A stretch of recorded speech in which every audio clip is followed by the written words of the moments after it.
There we go. Yeah. So, all right, everybody hear me now? Yeah. Okay. Yes. There we go. Issues happen. I'm the only one here doing this, so forgive me.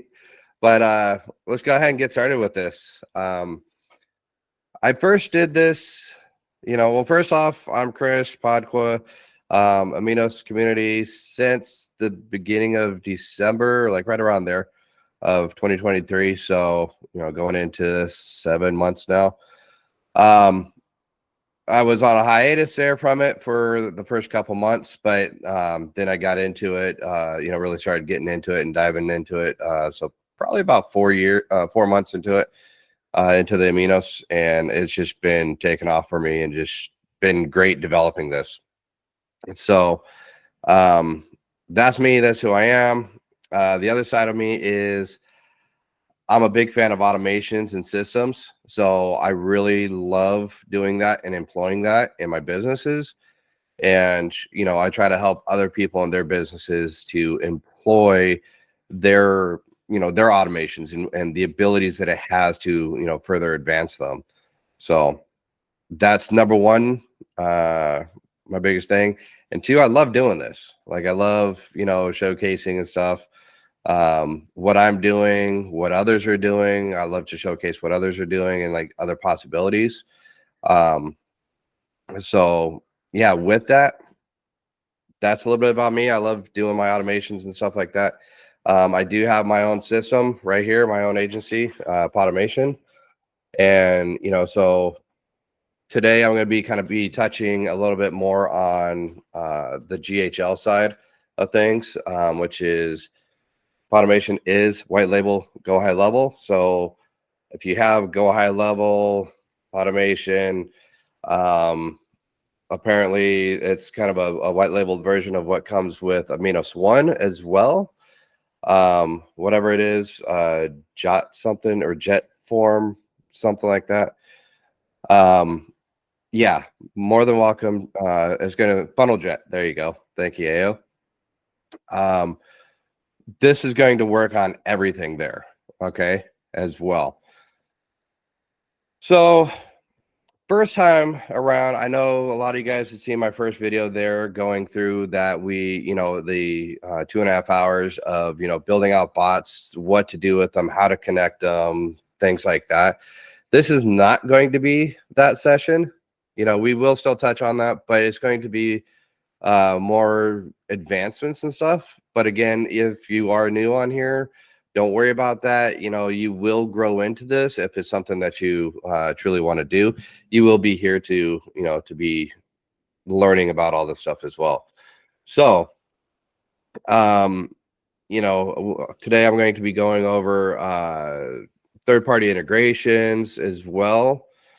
The Google Sheets and the connecting of it, some business opportunities with the bots, the creativeness about being with that, which then also goes into the systems of when you build out your bots, what are they doing? Like, what are you doing with your bots? What are you trying to do?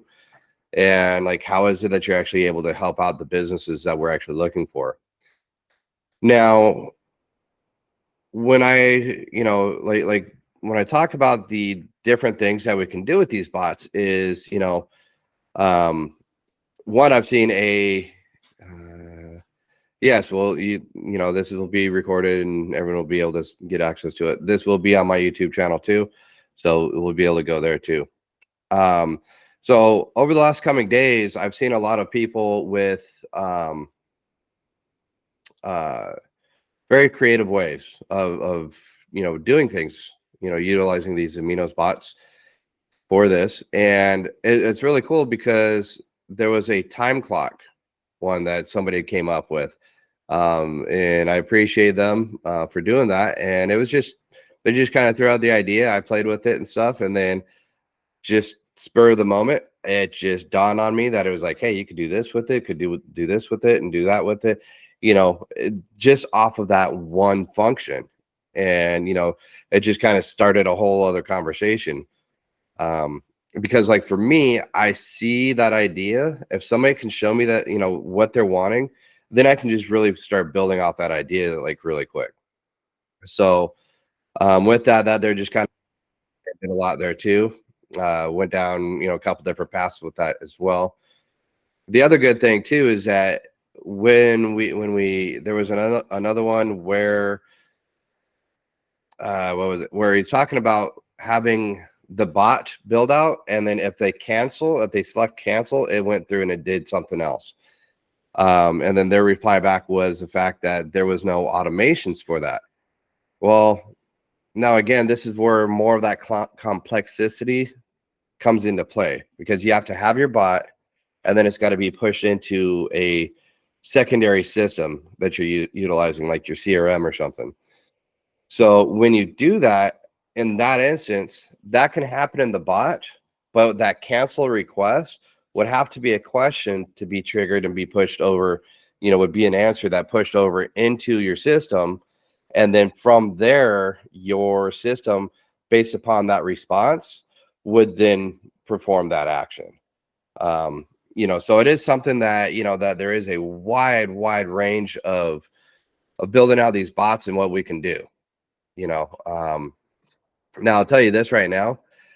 I love Aminos, but it's not the one all be all. Okay. There's still a lot that we can do with it. Yes. And I love all the ideas. But there's other things that we have to connect to make it better. And without using these other tools to connect it, you're going to be very limited. It's a great starting place to give you about 80% of what you need, and then you got to be able to put in the other 20%.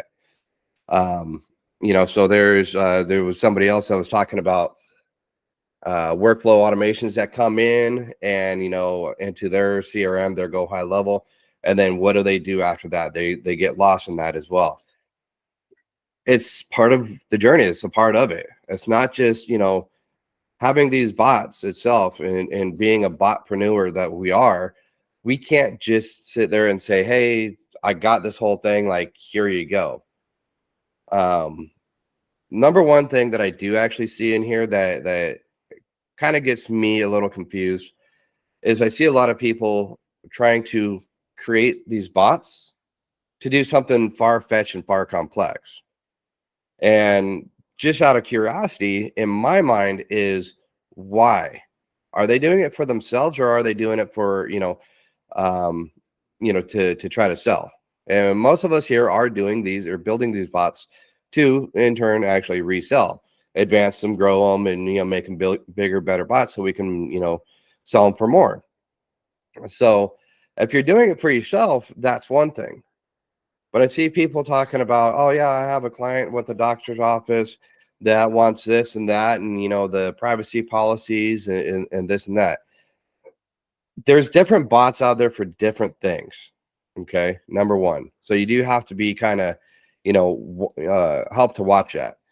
So you got to kind of know what you're doing, what you're wanting to do, what you're wanting to sell, and what you're selling it for, and to who. So you're going to have to know that. And if you don't know that, then you're just trying to build something that like nobody needs. Like if you were to design a car, you're going to be most people that don't understand this would be designing a car for themselves, which is great. But if people look at it as like, hey, I want to design these, these cars, these bots to sell off to people, and then they're designing something that nobody's asking for. And that's what kind of makes it like really hard with that, is because people, see what they want to do, but then they don't understand what other people are wanting. So like the car manufacturers, they develop vehicles for what the consumer wants, what the buyer wants, what their customer wants, not what they want. They can, to a certain point, hey, let's build a two-door sports car. Okay. But it's got to be available for, a standardized setup for regular people to be able to buy and drive. So obviously it can't be a, $500,000 car, because not too many people are. Now, certain people would, truly, certain people would. There's something out there for everybody. But you have to look at your market too. Okay. So you could be going for high class clients like doctor's offices, right? You can utilize certain bots to do certain things. Now, if you're looking at trying to get, doctor patient information to transfer back and forth, that's something that I probably would not do with the bot just because it can slip up and it can give out some wrong information. Okay. But something confidential like that, I probably wouldn't do. But again, that's just me. That's not my clientele that I'm trying to go for. Now, I know that there are other people in here that do go for those type of clients. All for it. That's fine. That's your niche. I got my own niche, you know? And so with that, that's why I say you have to know what you want and where you're going and what you're looking for. Because without that, then you're kind of, you're doing for yourself. And if you're doing for yourself, you're not building for a consumer. So perfect example is, I know a lot of us have seen the older trainings, which is why Kieran is doing newer trainings on this stuff. But everything works for somebody. Okay. Everything does. Now, we've all seen those training videos. Hey, sell your bots for $1,000, $1,000 a month, right? That's fine. Go for it. That might be your doctor's office. If you can get that great of a setup for that, that might be that doctor's office. Okay. Now, for me, I'm on the other hand. Okay. Again, it all depends on your niche. So for me, my niche itself is to the underlying people, the newer businesses, startup businesses, the ones that can really value more from it. Okay. A doctor's office, they generally don't need much. But if you could sit there and bring to another fellow entrepreneur in your neighborhood, they're doing hair braiding out of their own house, right? They're doing, haircuts and stuff like that. They're kind of doing their own little salon out of their own house, and they enjoy it. There's something that they really enjoy. That if they could stop working their 9 to 5, that they would do that. Yes, absolutely. That there is who I'm looking to go for. Why? Because they want to grow and they want to be that person. They want to be that person on their own. So now versus the doctor's office, if I can help grow that single entrepreneur, help grow their business, and I can charge them $50 a month, and I can help out 20 of those businesses, that makes me $1,000 a month as well. Okay. Now I've got more clientele, yes, but if I make it more on a simplistic level and affordable for them, they're more happy about that because it is bringing in more clients. Then they can always advance later on. That's not a problem. I'm trying to get people in right now for this. And so now when they're doing this, I got 20 clients. You got one client at $1,000. I'm making $1,000. We're both making $1,000 a month off our clients. You could do that $1,000 a month for a client, but I guarantee you is that if somebody is paying you $1,000, you're going to have to be there, or you are going to have a team of specialized people to take care of those kind of clients when they have a problem, and they will. So when they have that problem, somebody's paying you $1,000. You're going to have to be there at their beckoning call, right? Now you go through and you lose that one client. You just lost your $1,000 a month right there. Now, if I do it, now looking at my side and my way that I'm doing it is, I got those 20 clients and they're very simple. I don't need to do a whole lot of stuff to them or for them because it is a very simple, basic setup where it is doing what it's doing. Is getting people to and come onto their website and connect and supply the information and book an appointment, schedule an appointment, things like that, all that good stuff, right? So if it's already doing that and I've got 20 of those people and now I got 20 people, I'm still making $1,000. Now one of them drops off, I'm down to $950, not 1,000 but 950. I'm not worried about that one. So in my case, in my instance, my mind, my eyes, this is how I look at it. Now, once I have those 20 clients, once I do have those 20 clients and I am making $1,000, then I will try to take on, build something for somebody for $1,000 a month. But in my case, I'm not going to solely rely on them. That's going to be great that I can help them out, but I'm not going to solely rely on them because I still want to make money coming in on a continuous basis. Monthly reoccurring revenue. That's what I want to do. That's what I'm doing right there. So how about this, make $1,000 a month here? Yeah, that's absolutely great. That's absolutely.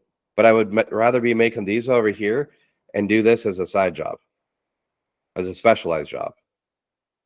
My own opinion, my take on it, to each your own. But that's how I look at it. That's how I structure my setup in my business. And, that's touching a little bit on what I wanted to about the business side and the bots. Okay.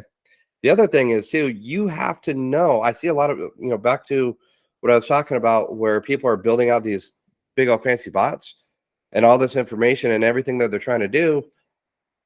Again, is it for somebody or for themselves? Okay. Because have you talked to all these people? Out of 100 people that you've talked to, how many people have out of there, let's just say 100 people that you've talked to that said, yes, they would take a bot. How many of them actually sat there and said that they would take, this big old fancy bot with all this information here, with this whole setup? How many of them would rather do that or have more of a simplistic type of setup? And that's how I look at it. Now again, that's just my opinion on that.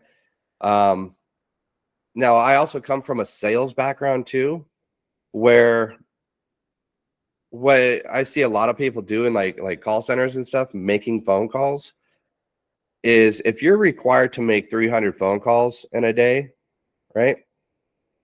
You're making 300 phone calls in a day, but then you're still meeting your quota, but you haven't made any sales. Is that still good? Most likely not. Now, if you supposed to be making 300 calls, but let's say that you make 200 calls, and out of those 200 calls, you have 50 good conversations with people where you're actually talking about details and information about your systems and about your tools and about the product, right? Those there are better leads than just trying to get through the day and just call your 300 people. Okay. The reason why I bring this up, and the reason why I'm bringing it up about this bots here, is if your intention is to sell these bots, okay, if your intention is to sell these bots, we want to be able to sell them, not just keep building and building and building and building on it without actually doing it. Because the difference is, person that has 50 good conversations in a day with 50 people, to have 50 good conversations, those are legitimate conversations about sales and about the product and potential customers. People that are just making those 300 calls in a day are just there for that paycheck. Yep, I'm making my 300 calls. I'm making my 300 calls. Like, I can't dispute anything. I'm making my 300 calls. Well, somebody that has, is making their 300 calls, me as a business owner, somebody that's making 300 calls in a day and just calling it good, or having somebody that makes 50 calls and having legitimate conversations, I would much rather have those 50 calls be legitimate conversations, because those 50 calls are legitimate conversations that potential deals are coming out of. Not those 300 where everyone's saying no. I don't care about those. Those 50 that people are having those conversations with, that's where it's more important. Okay. And so the reason why I say that is, I know like we're kind of on the techie side here. Some of us are nerds, and stuff like that. I, for one, am not. I'm a visionary. I'm an extrovert. I'm very outgoing. I don't care. So I'm not one that's hiding in my shell or anything like that. But so the point is that some of these, I just want to make sure that people in here are not just building these big old elaborate bots just to prevent them from making smaller ones to go make sales. Okay. What's the whole point of building out this whole big old bot that nobody wants? And you're preventing yourself from directing your, your sales out there and making those 50, 50, 50, 50, 50, 50, 50, $50 bots to get to your, your $1,000 a month versus that one client that you're trying to make $1,000 for. What if that client doesn't fall through? Well, guess what? I've still got $1,000 over here. Okay. So as a lot of people that I see in computers and electronics and stuff like that, they're usually a lot more introvert. Okay. And this is where I would actually then sit there and say, hey, if you are that badass at building out these bots, great. If you're an introvert, great. Find the other person that can work with you to help sell the stuff that you make. Because you making a bot and nobody's there to buy it or use it, useless, pointless. So I just want to make sure that like people are not putting in, all this time building up bots just to hide the fact that they don't want to, like they want to sell them, but they're too afraid to. If that's the case, go find somebody, try to partner with somebody that can actually sell them. I was doing sales calls for real estate and, on several teams. And then in turn, like everyone kept coming to me to build out their CRM, their system, their lead management system. Well, that kept pulling me away from making those calls. And then I fought it for a year. I even fought my wife on it. She's like, you should be doing that. You should be making your own system. You should be doing that. Well, fought her, and like, here we go. She won. I now have Automation, and it's my own agency, so I can do whatever I want with it. And I am making my own automations to sell to people, to push out to people, right? And I do. Now I have bots to actually help entice that too. So what do I do now is I stay on the building side, this side of things.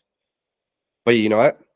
I do still make those sales because I automate it so much that now people that are serious, the only ones that are serious are the ones that are booking a calendar. And now those are the ones that I'm having a conversation with. I'm not just shotgunning it and like trying to get everybody in. Hey, listen to me. I'm not trying to do that. Like if I get 2 to 5 appointments a week, great. You know how many of those actually turn into sales? About 4. 4 of the 5. That's pretty good return. Or I could be sitting out there and having a bunch of people, telling everybody about everything that I'm doing and stuff. And next thing you know, it's like I got 20 conversations going on, 20 appointments. But out of those 20, who's still showing up or who's still buying? 4. Well, if I sit there and quit forcing it and let people come to me, the ones that come to me are going to be those ones that actually need my service. They actually have the interest, right? They have that interest more. So I hope you guys get what I'm saying there, with that. So I'm going to go ahead and, end it with that point right there for this little segment. But like, what questions do you guys have? And I'm just going to go jump in the chat here, see what you guys have said. Feel free to come off of mute and let's discuss.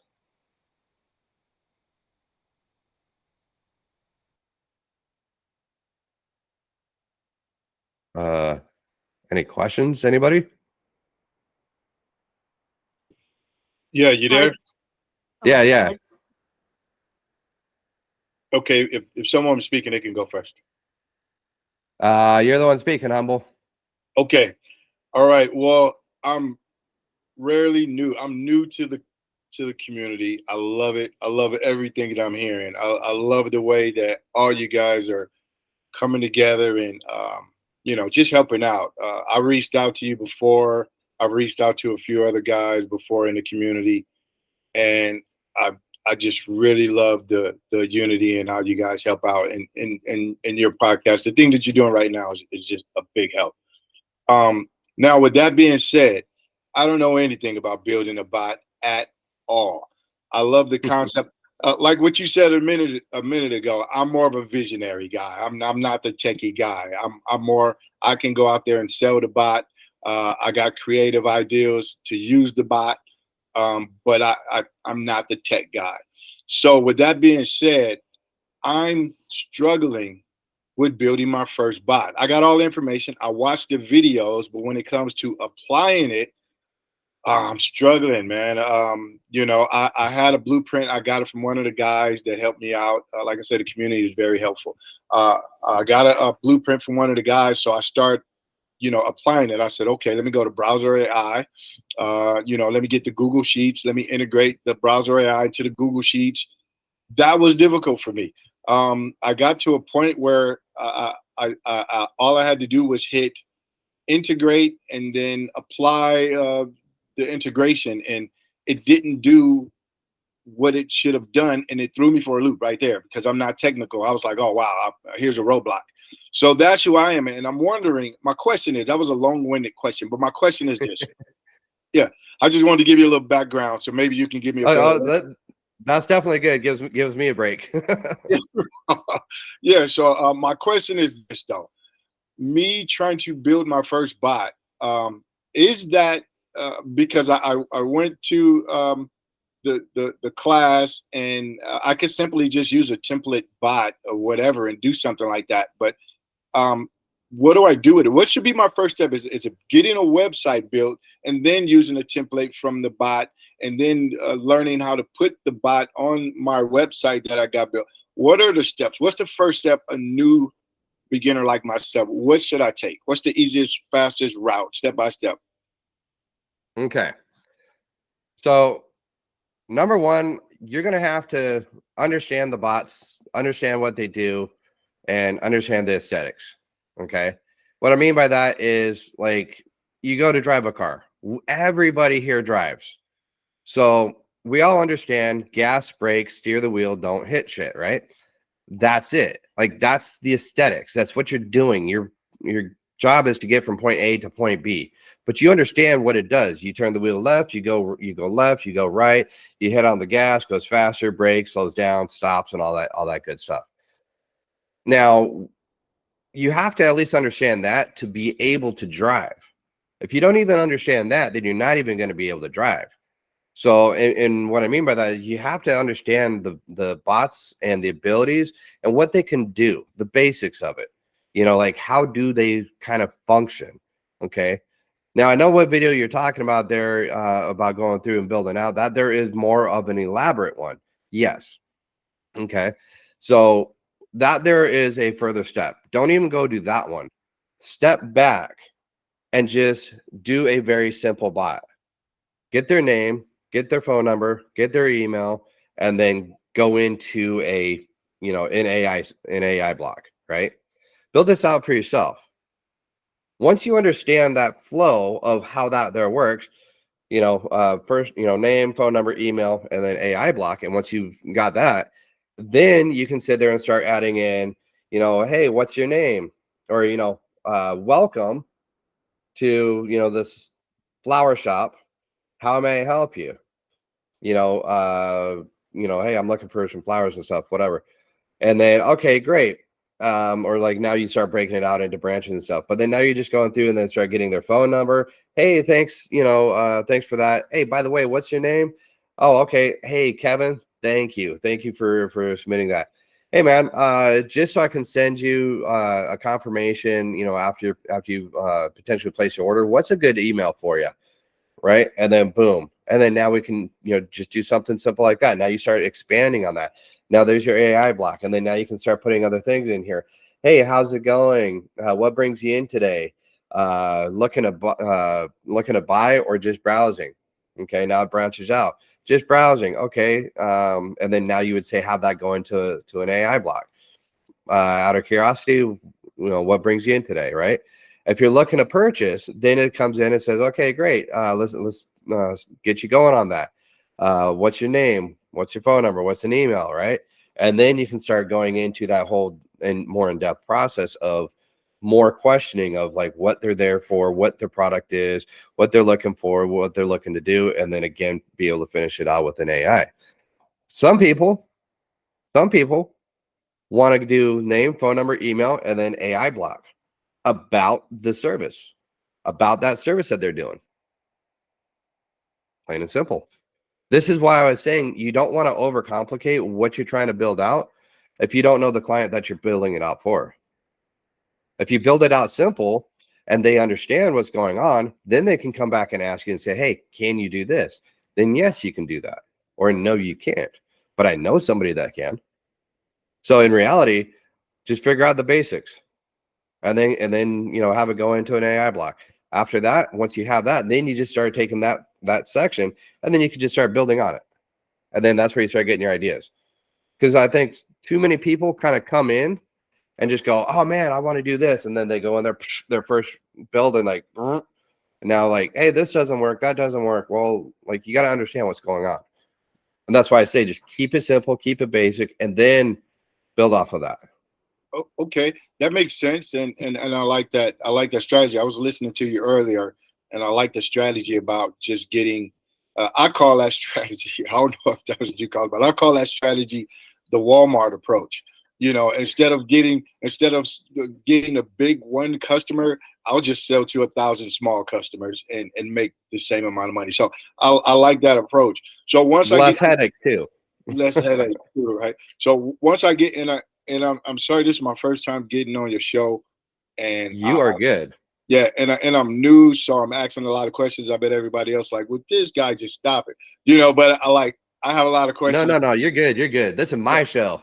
Hey, put it this way. I don't do this for Kieran or Aminos. I'm not anything with that. I do this because I want to. This is done by me. So you're good at it, man. So I don't want to hog the mic. Thank you. I don't want to hog the mic because somebody else might have a question that might help me also. So I want to listen to others also. But I just had the opportunity. So once I get the small bot and this basic bot, I get it built.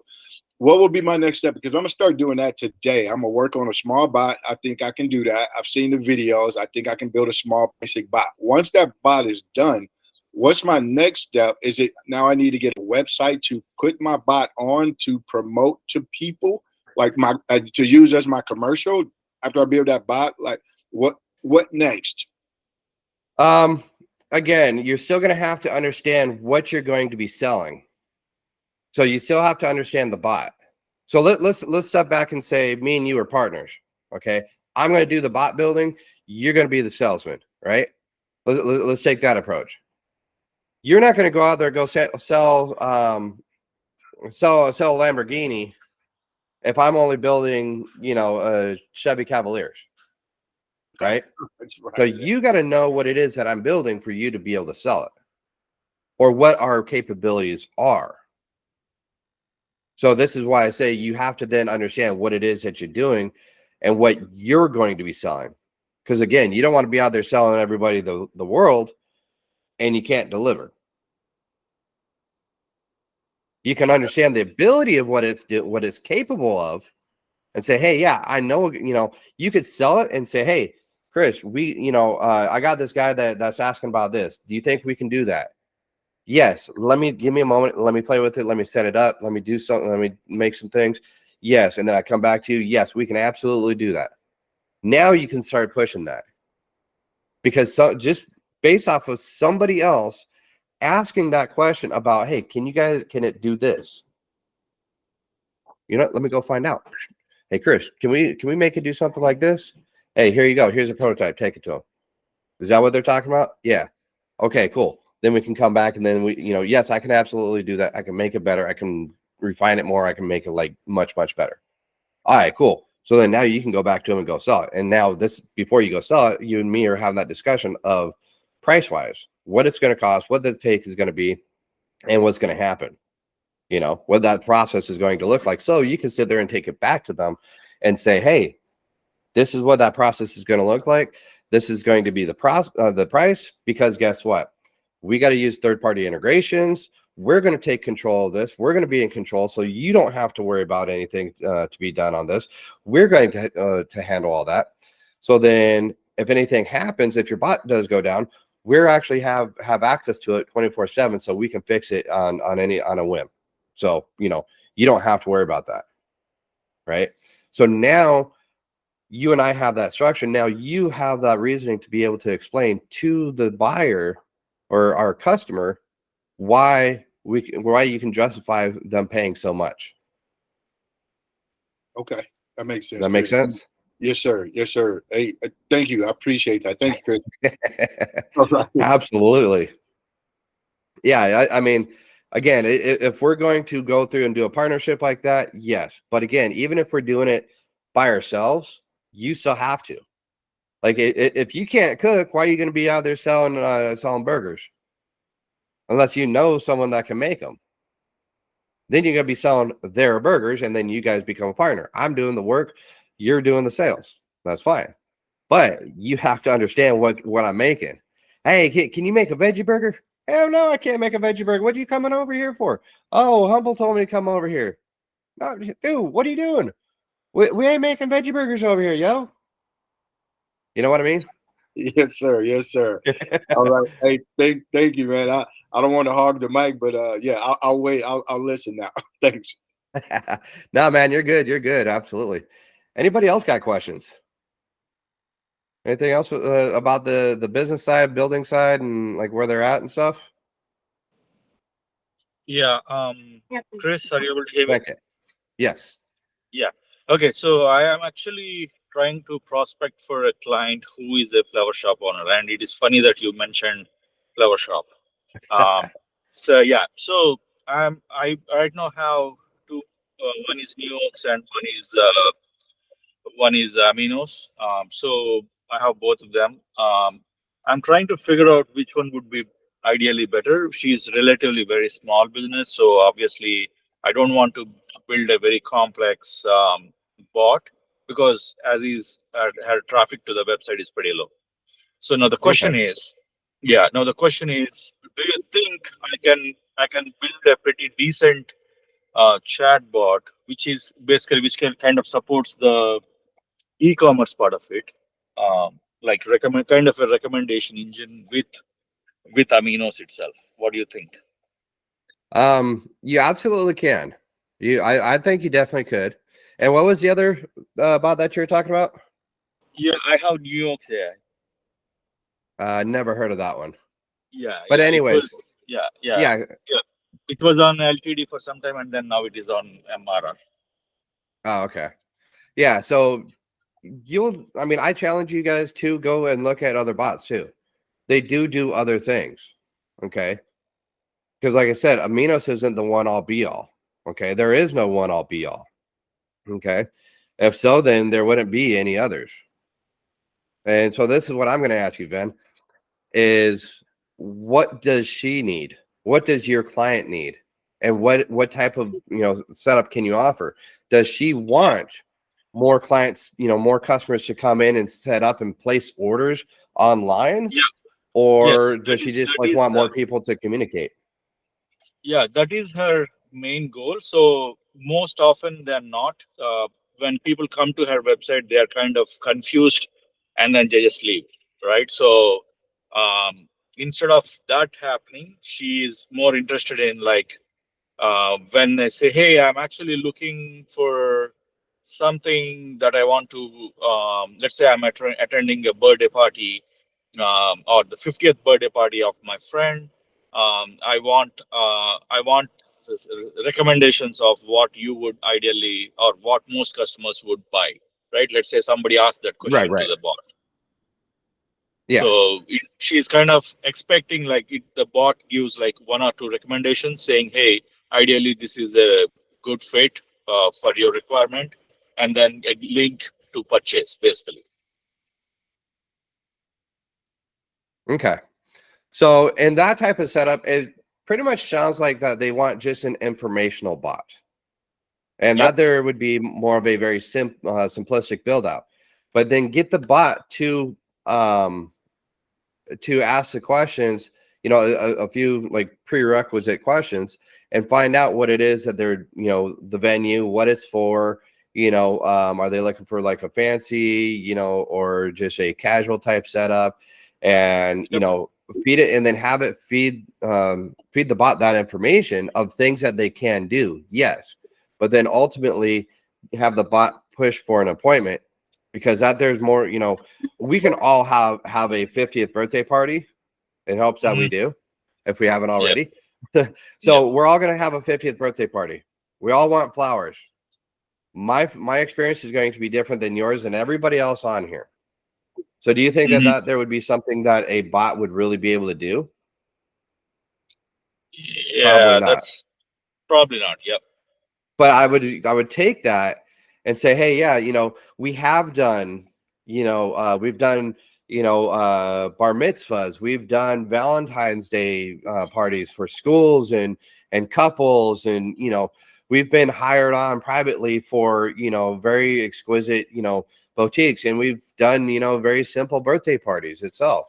Yep. Each venue is tailored to their individual. We would highly recommend getting on the phone, getting on a call with our, somebody that can, redefine that more. Right. Yep. Because again, you can sit there and say, hey, I want 50 roses there. And then I could sit there and talk to you, and like we could have a conversation. You're like, hey, well, my wife likes roses, but I'm more of a sunflower kind of guy. This and that, and it's like, oh, okay, well, like how, like it's your birthday, right? So like why don't we make her happy, like make a rose setup and some sunflowers at your centerpiece, as your centerpiece at your table, but then for like everybody else, we'll put mixes of a rose and sunflower at each one, and kind of be able to get you to visualize that picture, right? So then now at that point, your whole thing of what you said of 50 roses isn't going to really work anymore, right? Because I've changed that. Yeah. So you see what I mean? That's what I'm saying. You have to figure out the client itself, what they're wanting is and what their needs are, right? So that's why I say you got to kind of look at that and see what that is. Yep. So again, this is why I say you got to build these bots for what people need. You got to question them and find out what they need. Yep. Okay. And this is good too, because this is kind of going into my, my next section here of, yes, discovery calls. Discovery calls are very much essential. And this is kind of towards the possibilities of bots and types, right? This is kind of like my next section here. And, so you're actually doing it, right? So now we have a flower shop, and now again, you got to find out what it is that they want, what it is that they need. Don't just let them tell you, oh, I want a bot for, I just want a bot on my site. Everybody else has one. Great. What do you want it to do? I don't know. Everybody else has one. Yeah. Okay, well, great. Like everybody else jumps off a bridge, and like what? Like now you got to find out what they want so you can build out. Yep. Because if everybody on here wants a bot, everybody's bot's going to be different. Everybody's. Yeah. Cool? Yep. Makes sense. Thank you. Absolutely. So I hope everyone kind of got that there, is that it, it really depends on that. So I'm going to touch on, I want to touch a little bit on the building and, basically those types of bots, like what we were talking about. So let me go ahead and do this, and I'm going to, oops, where's, share screen. Hold on. And I'm going to go ahead and share this one.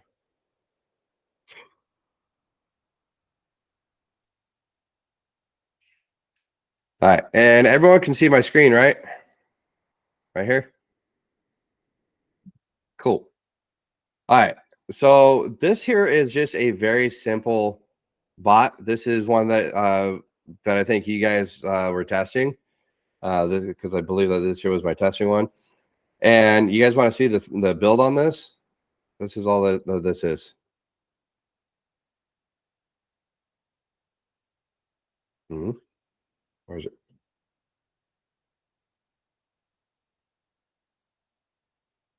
Okay.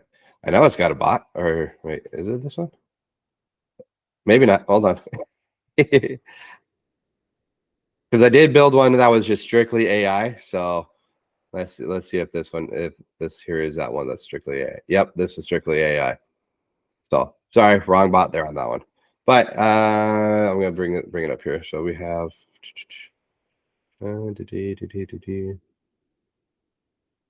that's that one. Okay, I think it's this one.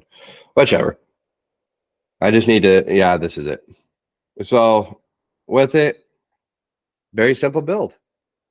Okay, welcome to Podautomation or Podbots by Podautomation. Have you worked with chatbots before? Yes or no? Yes, that's great to hear. Let's grow your business. And then question, can I get a name really quick? I'm getting their name. Thanks for that. Can I get your phone number and a good email? Great, thanks for that. Okay, let's get to the good stuff. Ask me anything. What do you want to know? Boom, it goes into the AI block and then it just saves it. That's it. Very simple. If you go, no, comes down here, no. Well, why not? Exactly, simple and effective. And then comes down here to another one, no, why not? And it says, want to jump into this and see what we can do for you? Let's do it. Or I know bots, but teach me something new, right? So I put two different things in here. So just to kind of show a couple different examples here. So even in this case, even though it is this simple, I've seen some of you guys in your screenshots and stuff that have, putting in like all these AI blocks that are doing the same thing. You don't need to, okay? And I'm going to show you how really quick. So simple, very simply like this. Want to jump in and see what this can do for you? Let's do it. And then now what we're going to do is take this one, this loop, which is right here.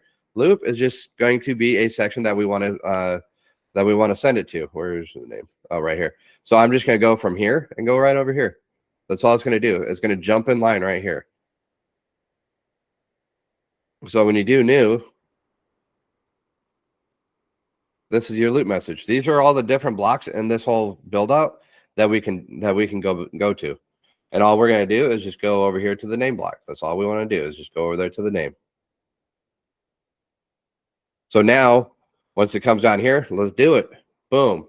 And it's going to take them right up here. Can I get a name really quick? And then continue on down this whole path here, right? And I know bots, but teach me something new. Okay, it's just going to go from here all the way down here.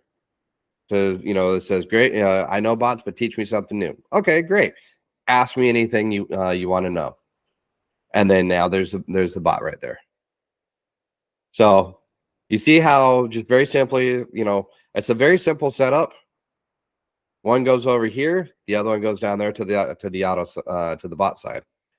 That's one of the very simple setups, to keep it very effective. It still does everything that I needed to. It's going to gather up all the information, right? And then now it's going to go into the AI block. The reason why this thing is so simple is because all I need is their name, their phone, and their email. That's the only thing I care about in here. And this particular setup, why? Because guess what? Now I have this information. This bot itself is now discussing, is the one that was selling you guys the bots, right? This is the one that you guys were testing. So then it's selling you guys the bots, asking you those questions. The example, the loop, share block miss out, capturing the name and the email. Yes. So the one in the AI block was this one here. I know bots, but teach me something new. This was just a simple example that I didn't, this one here, when you do the loop here, it just goes to the name and then continues down this path. The other one here, that went from here, that said, I know, but teach me something new. It's just coming down here. They already know what's going on. So I don't really want to capture their information. Different. It's just, this is just a sample just to kind of show you guys different ways of being able to do this. Now, again, this is, wanted to put a few little if and things in here, little changes just to kind of give you guys a simple example of a build out here. So you can see how name goes directly to here. The AI start question takes you all the way down here to the AI start question. Okay. So keeps it very simple. Humble, what you got? Hey, quick question, Chris. Is there any kind of way we can get some of these templates that you got? Yeah, I can put them out there for you too. Okay, if that'll work great for me. Then I can study and learn and start to create my own. But I like to see your patterns here. Yeah, I mean, there's this one. So you guys see how simple this is right here, and you know, I haven't done anything. You guys want to see what the one that's actually on my main bot page? That is this one right here. This is the one that's actually on my website. Utilizes the same chat automation as what you guys were testing, but this is it. May I ask who I'm speaking with? There's my name. Thank you. And a quick phone number. Thank you. And your email. Thanks. So you're here to see how bots like myself can generate leads for you 24/7. What questions do you have? AI. That's it. I don't need anything else. Okay. Because within this AI, right? It's got all my information. If they my rules and the information that's needed, and I'm going to jump into that here in a moment because this is a whole other side, Humble. So this is a whole other side of what you got to do. Okay, so this is now you understand the aesthetics of driving a car. Well, how does a car work? You put gas in it and it keeps going. You now know that you got to put gas in there. Okay. But then you don't know anything else. So prompting, you got to tell it to do something, right? That's you just putting gas into it. Once you understand what the prompting is and how to do that, that's a whole other world. You building it out and just telling it what to do, that's one thing. That's just building out a car. But to make it perform how it should, that is something totally else. Okay. Because how it should perform is totally different. Because you don't know until you put that information in there. You could build up a nice fancy race car, but until you know what kind of engine to put in there and how much horsepower and how fast that thing's going to go, you won't know what that ability is going to be. You could have built out that race car set up perfect for a 4-cylinder, but this engine is going to have a V10. So now it's a whole different aspect. Two totally different sides of that scenario. So we got to sit there and make sure that what we have our bot do is able to do that with the information. So prompting is a whole other side too. Prompting itself is telling it what to do, giving it the required information that it needs, and telling it how to behave and how to act. You are to act as a salesman selling. You're to act as a door-to-door salesman that's been doing this for 10 years. You are the top salesman in your class. You know what questions to ask to find somebody's problem and pain. You are not to be pushy. You are to be humorous and funny. Okay, you guys ready for this next one? Because I've seen a lot of questions about this too, where people are like, "Hey, these answers go on forever, and like they stop halfway through, and this and that." Right? You got your bot's going to spit out this whole big old 2-page answer, and it only printed out a half page. Okay, secret here. Prompting, tell it what to do. Your answers are to be 100 words or less. You are allowed to go over 100 words if the response requires it, which means they don't keep it around 100, but it's not going to go on 500 words. Okay. It's not going to do that. But keep your answers short and concise to the question that was asked. Okay. You guys want to know? You guys want another secret here? Come on. I want to hear from somebody because I'm going to show you guys something pretty cool here. Sure. All right. So we all know how we have this fallback message here, right? I don't quite understand what you're asking. Can you rephrase that? Or whatever it is that we put in there. Don't quite understand, contact customer service, right?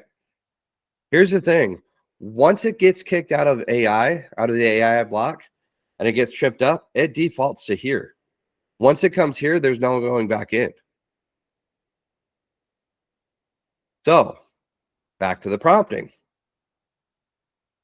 When we go to the prompting, now in our prompting itself, it says, if you do not know the answer,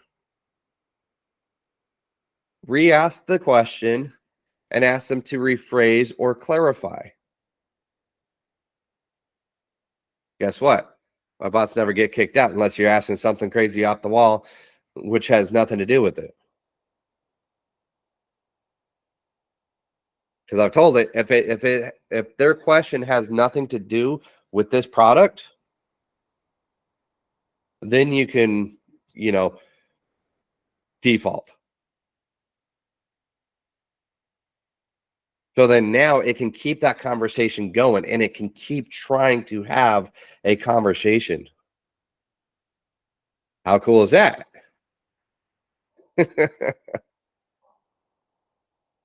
Any questions so far? No? Either I'm killing it or like nobody's paying attention. Well, no, hey, it's me again. It's me again. Yes, I got you. It's your friend here, man.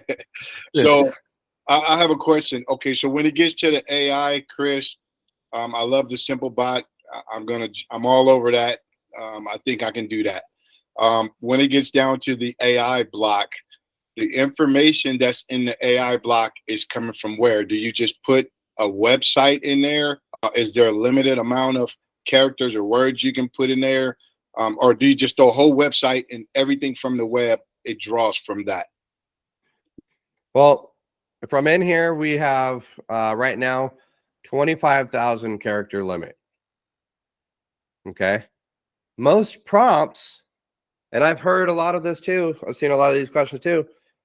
Is there anything that's going to be above 25,000? Is there going to be anything, further and beyond? Yes, from Kieran's video or announcements there for July, is that like that's on the roadmap there to get that out, to get more.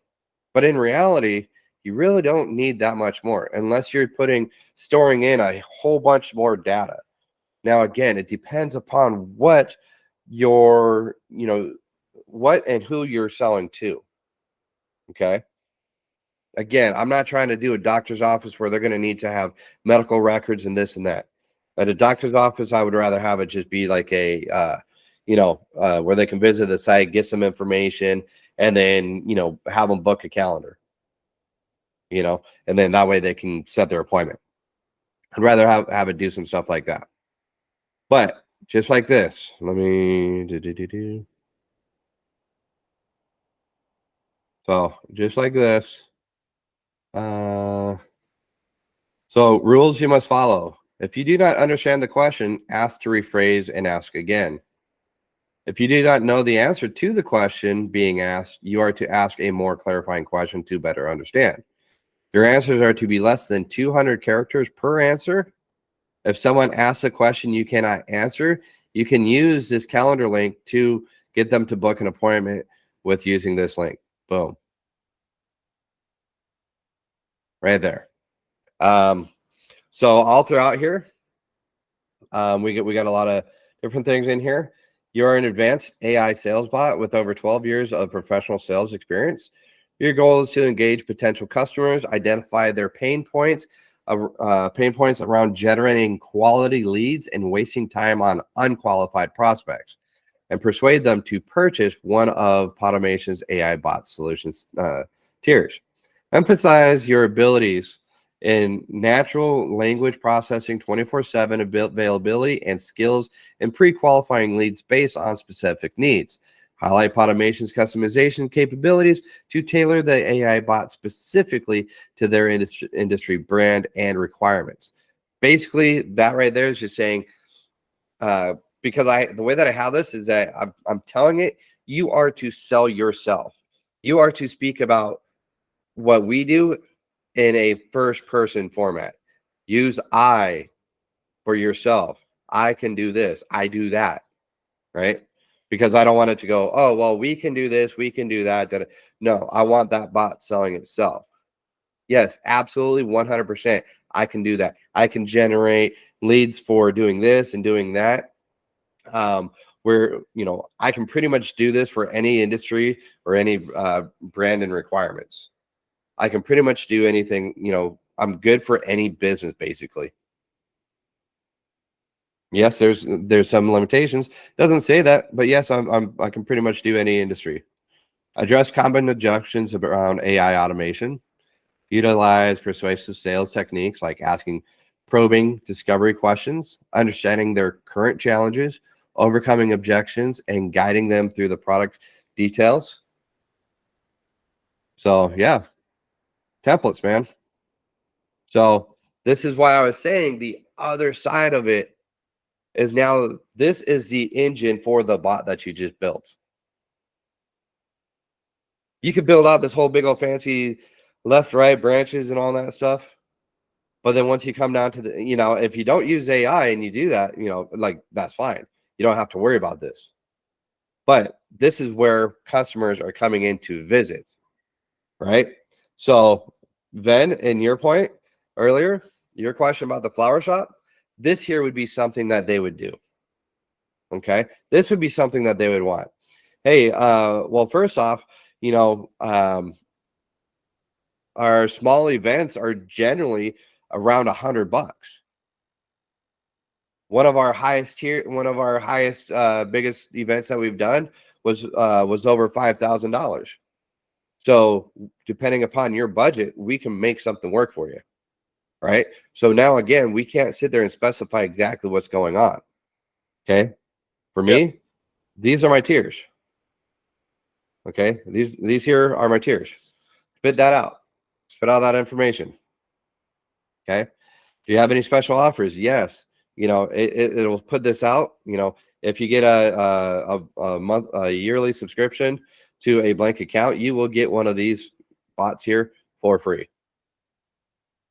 One of these one of these very, very simple ones. And here's the thing. I'll sell these things all day. And you know what build out I'm giving them? What flow builder I'm giving them? This one. What's your name, phone number, email? Great, let's get into it. And it's AI. Because this one here, $49 a month, $49. This here's a free one that I'm giving away. They pay $50. They're gonna get emailed leads. Okay, they're gonna get emailed leads. That's it, 100%. They're just getting leads emailed to them. Now, why am I doing that? Because of the sheer fact that people don't really want to spend a lot, but like they need to do something. In this case, they can spend $50 for the year. Now they're going to get leads coming in. Oh, this is pretty cool. Like, yeah, this is awesome. But then now here's the problem. They're getting more and more and more and more coming into their system. Now they're getting more and more emailed to them. Now what do they need to do? Yo, what do I do with all these leads? Like, this sucks with them coming in here. Guess what? Now they're calling me back. Hey, dude, how can we do something else? Like these, I need to, like, these leads just keep coming in. Like, I can't keep calling them in up one by one or manually putting them into my system. Great. Well, we can have them go into a Google Sheet here for you. $250 for the year and $50 monthly. We can put them into a Google Sheet, and then you can have that sheet do whatever it is that you want with it. Now, again, this is just my pricing. This is just my setups. This is very simple. Is my very, very simple setups here. And so then now I got tier 2, 250 as a setup fee and $49 monthly. Right? Google Sheet, you get the sheet, you do whatever, you have access to it, you can do whatever you want with those leads. I don't care. But So if Chris, something happens to that bot, like, yeah, that's on me. I got to make sure that stays connected. So you're paying me a monthly fee. Yes. quick question. So you charge a yearly setup fee every year or just for the first time? One time. Yearly setup fee. Okay. Yeah. Interesting. Gotcha. I haven't had anyone come around to a year yet. So since I've been in since December. Yeah, I just want to add one of my secrets of how I am getting clients. So do you know like how at least in the US every city has its own chamber, like every Yes. small place has its own chamber of commerce. So what I'm doing is I'm actually and they are generally nonprofits. So what I'm giving them is a AI chatbot that if somebody comes to their website, they generally have a question about their event or how do they join the chamber or what are the benefits of the chamber, what are the kind of events that they can get access to as a member and all that, uh, pretty much. So I give this chatbot for free for each chamber. I approach them and then say, hey, do you want a free chatbot that will help your visitors? They will get the most information about your chamber. And then typically say yes because it's free, right? They don't lose anything. Yep. And once they say yes, that is when I ask, hey, can I get a membership in exchange for it? And some people say yes, some people say no. If they say yes, I get a free membership. If they say no, and if the membership fees is reasonable, I join it anyway. And then now I have my billboard on the chamber's website. So as a chamber member, I will get access to all the other chamber members, and Nice. I can start the conversation saying, hey, have you seen the latest addition to the chamber website? And they say no. Yeah, go look at it, try it out. And then they ask a couple of questions and like, yeah, how can I get something like this on my own for my own website? And there you have it. Awesome. Yeah, dude. Like, there's all kinds of ways to go about getting this. Like that, there's going to be businesses. Does anyone, man, can you go in and explain a little bit more? Maybe not everybody understands like what the chambers is. I know you're talking about the Chamber of Commerce, but Yep. like who are they and what do they compose of? So if you are in US, I don't know about other countries, but if you are in US and if you search for Chamber of Commerce near me, I can guarantee you within 30 miles radius, you will find at least one. Okay, now what is this Chamber of Commerce? It's basically an association of businesses. And it will coordinate, it will arrange for anything that those businesses want, any kind of help in terms of pointing the business in the right direction, as in, hey, I'm looking for funding for my business. Sure, so you can approach these. It's basically a coordinator, or how do I put it? It can generally be tied to the city, but sometimes they are independent bodies, but most probably they are tied to the city in some way. And they basically form with the intention of promoting the businesses in that area. Awesome. Get a little breakdown on there. Tips.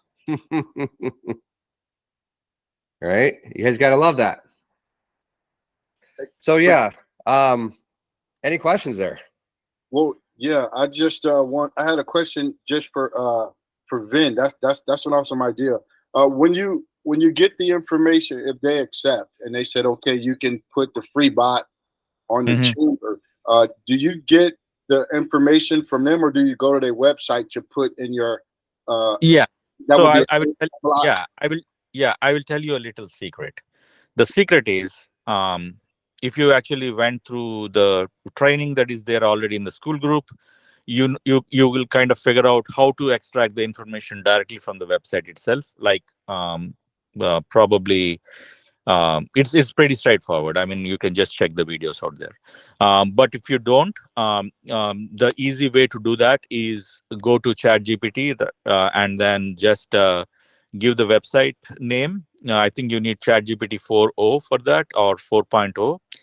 But if you give the website name, as long as it is readable, it will summarize pretty much all the information you need for the AI block.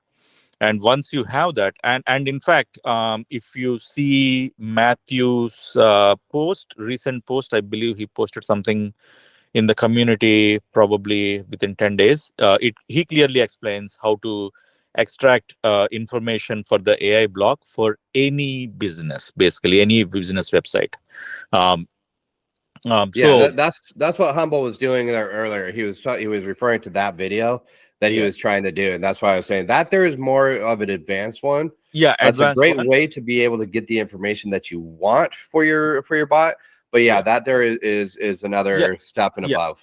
Right. So it's probably a little bit advanced, but if you want a simple solution, just go to ChatGPT, give the address of the website, and say, hey, can you give me like 50 FAQs from this website, and it will just do that. And that 50 FAQs, you can just post it in the AI mode section, and you can say, if the question is within these, then answer based on that information. Otherwise, you say, I don't have this information. Please contact the chamber at this number or this email address. That's all.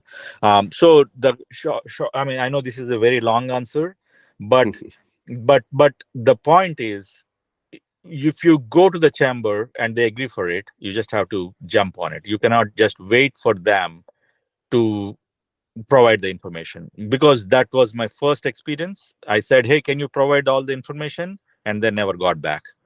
So I just learned from it and moved on, saying, you know what, you just don't do anything. I will just like um, create the chatbot. I will deploy it on a test page. You can test it, and then once you're ready, that's when you just I will give you the link to deploy, and just pass that link to your web developer or whoever, and they will post that in the website, and you have your chatbot ready. So I typically give them a week's time for testing, and if they don't come back, and like, you can actually see if they're really testing or not, right? You can see from the chat logs. And if for any reason they're not testing, you can ask them, you can remind them once. And even after that, if there is no testing happening, you can say, your chatbot is ready. Let's go ahead. Let's move on and put it in your website. And it will, like, we can always modify it if we need to, like, if you need to change it, right? So yeah, I love this. I love this idea of offering Chamber of Commerce's free chatbots. I'm wondering, are you generating leads for them and sending them leads via Google Sheets? So chambers generally don't need any leads, because see, I mean, it's like an information bot. That's all it is. It's Sure. Okay. Because it's mostly the members who will be coming and asking questions. Hey, when is the next event happening, or when is the next working event, or like, what is the fees for this next year, or whatever that is, right? So those are the kind of things. Yeah. So here's what's really cool about that. So in that case, again, this is where Humble, and everybody else, you got to know your client, because in that case right now, for going to the chambers, instead of surfing all those pages, now they're going to that chatbot to get that information. They're not having to go through and search that thing. They can just go to that chatbot database and ask that question, and it'll pull up that information. So that's the biggest thing about these chatbots. And again, that's how you can build them out differently. One, to be an informational page for somebody, or process orders, or time clocks, or many things. But yeah, there's so many ways that we can go about doing that. Yeah. So like, yeah. I was going to touch on that there a bit, but we've all seen Matthew McNabb's video on that. If you guys do have any questions, I can touch on that itself, but I was hoping that he would be here to kind of go through that. Just an FYI, guys. I know I posted 2 to 4. Last time I did 2 hours, we went 2 hours and 50 minutes. I'm here this whole time. I'm planning on going over. Like for me itself, I kept it at 2 hours, but like all the other questions and stuff that came in, like we were able to move on. Like keep it going, and it was all still very, very informative. So yeah, just so you guys know, it's not definitely going to end at 4 p.m. my time, which would be like 45 minutes. It's definitely not going to end there. I do want to keep going because I do know that there's a lot of information, a lot of questions and stuff like that. So let me go on to answer these questions here really quick. I got AO first. Let's go. What's up, AO? Hey. Hey. Everybody. It's IO too. I know. Oh, yeah. IO. I just see it as AO. That's okay. I'm used to it. Okay. So for me, are we moving into Go High Level? Because my question is all for Go High Level. Yeah. I'll be getting into there here in just a minute. I'm finishing up with this side here, and then you want me to hold my question until you move it to that piece? Yeah, if you could. Circle back. Okay, cool. No problem. Okay. Metaclear? Yeah, I have the same thing regarding to Go High Level. I put the question out in the group, and you said you're going to respond today. So I'm going to wait. Yep. Absolutely. Not a problem. So, yeah, again, there's so much to really do in here in reality. And again, that's what I mean. You have to understand your client, your customer, who you're working with, for what they want. Again, for Humble to be able to go through and build and sell, or even to go sell, he's got to understand what we're building. So for him to even do that, he's got to go through and understand the basics of what happens, So that's why it is important to Humble to understand what is going on here and how these bots work, right? You can always bring the questions back, but to sell, you have to understand what it is that what they're doing. So again, my flows are very simple. You can get more elaborate. I've played around with more elaborate ones. Now, the downfall to that is that once you do get into those more elaborate ones here, you have the issue with the flow chat or the Google Sheet there. Because at that time, it is more of the issue there is that those lines, and somebody else did fix it, and I did see it, and I have tested it too. I just don't happen to know where that was, where I went with that, but I did save out all that information. And what it is a matter of taking, restructuring the coding that we put in the Aminos bots and the settings here for the Google Sheet app script, reconfiguring that, so then that way we can get the different fields in here. Okay, but this is why I also do too, just keep it as a simple. I don't necessarily provide a full complex one to try to have 50 different questions and spots up here. I don't do that. If I'm giving them the Google Sheet, name, phone number, email, maybe a question in there, but then the conversation. Like that's it. I'm not worried about trying to get all big and elaborate with everything else. I might do that with a higher end client, with one of those $1,000 a month clients. Yeah, sure. But with all these basics and all these lower keys, no, this is where I'm at. I'll make $50 every day going with these things, right? I'll do this stuff all day. $250. I'm setting up this simple sheet here for you. You have access to it. Do whatever you want with those leads, right? So keep it simple. Again, know what you're selling. Know what the ability is, right? And so with that kind of done here, but I'm still going to be needing to be in Aminos, because from here I will be jumping into the Go High Level side. Actually, before I do go over there to Go High Level, utilize for to get the meat. So when you have Chat GPT, you can be on 4.0, 4, 3.5. 3.5 is the free version. I do use the 4 though too. Is you can do you guys wanted to see something here? Watch this. This is one that you actually have access to, but you have to be on 4. If not, so I'm going to go ahead and do it here on ChatGPT 3.5, which is the free version. I'm going to show you guys this very simple. Okay.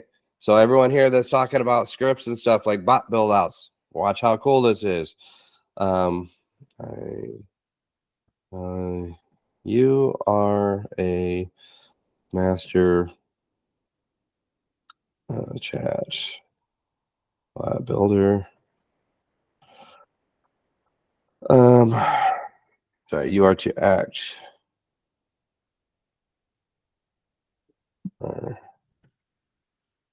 Because you want to tell it what you want it to do. You are to act as a master chatbot builder. I need a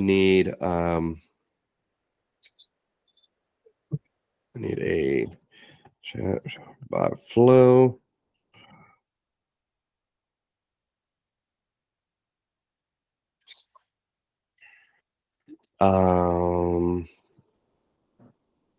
For let's just do a flower shop. Now I'm the now. Or a flower shop. I need you to label each block and instruct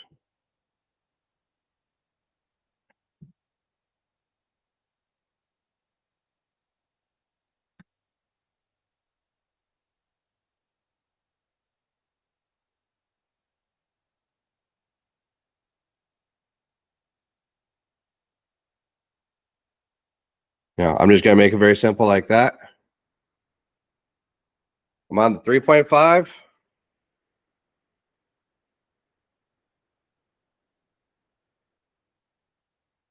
Okay. Start, entry point of the chatbot conversation, block for the bot to greet the user. So guess what?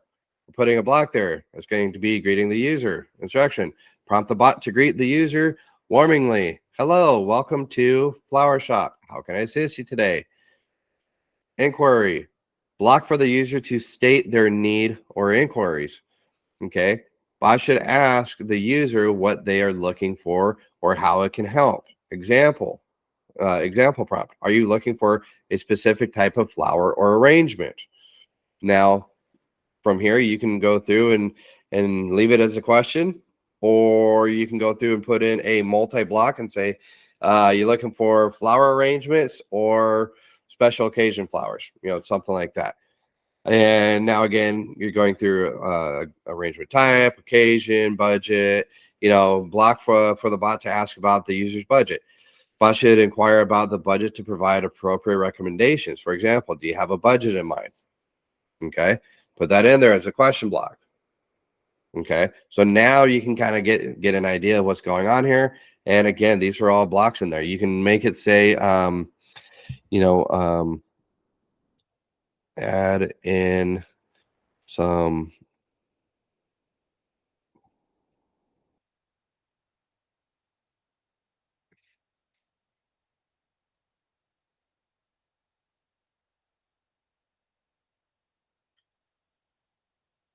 and then now it'll go through and do that and give you some multi-choice blocks. Okay, types of flowers, multiple choice, roses, tulips, mixed boutique, right? And now you can start putting that in there. This is where you can get really, really creative with all this stuff. Okay, I just wanted to touch on that there really quick with the ChatGPT itself, but like that's how you can actually do this.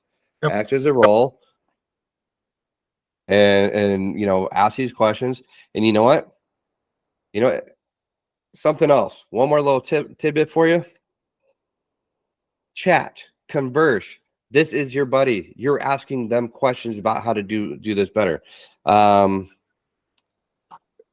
What do you need from me to make this better?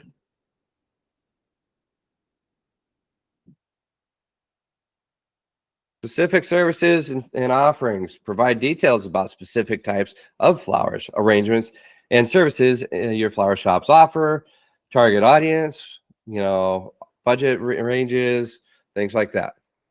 So you can do a question block. What's your budget range? $5 to 20, 20 to 50, 50 to 100, right? Get creative, but ask it these questions. You can do this stuff.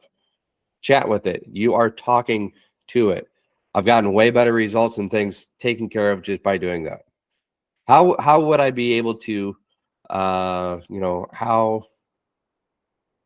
can I make a budget request block?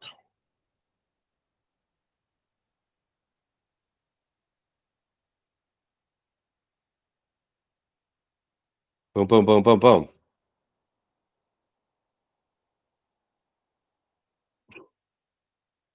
And like I said, just get creative here with this stuff. This is how cool this is. And again, if you're on the 4.0, you can just use this, and you can tell it a lot more simple. I need a chat bot flow for a flower shop.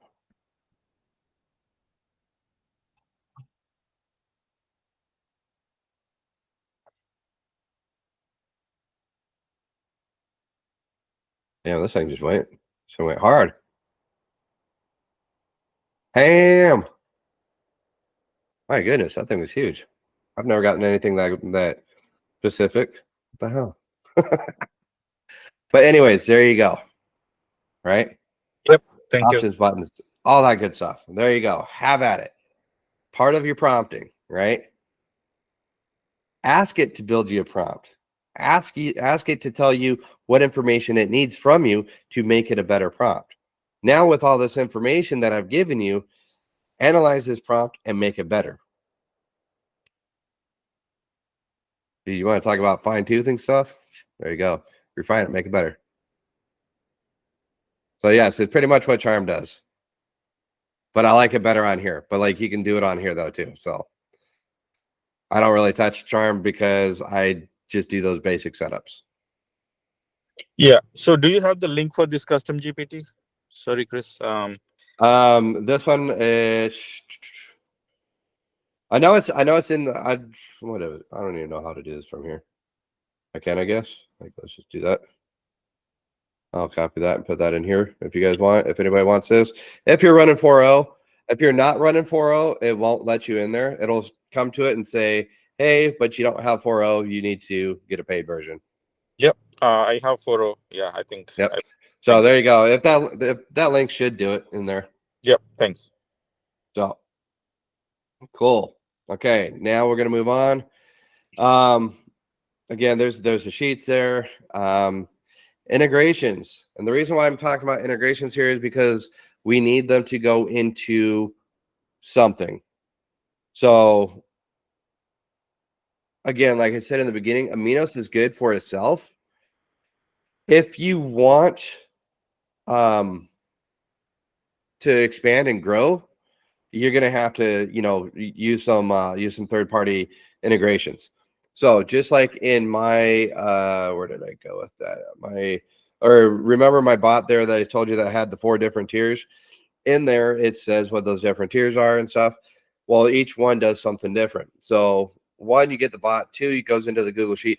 3, I will push the leads to you, to your CRM, meaning go high level, Salesforce, whatever CRM that you have, they're all going to do the same thing. So when you do that, the third one is I push them to that system. I will push them to your system, your CRM, your customer relation management system. I will push them there. That's the 3rd tier. 4th tier, I will go into your system, push it there, and build out a workflow for it. Okay. Because we're going to be, we have, we're doing this as a business, right? So we have to know what we're doing. We have to know what we want and what we're capable of doing.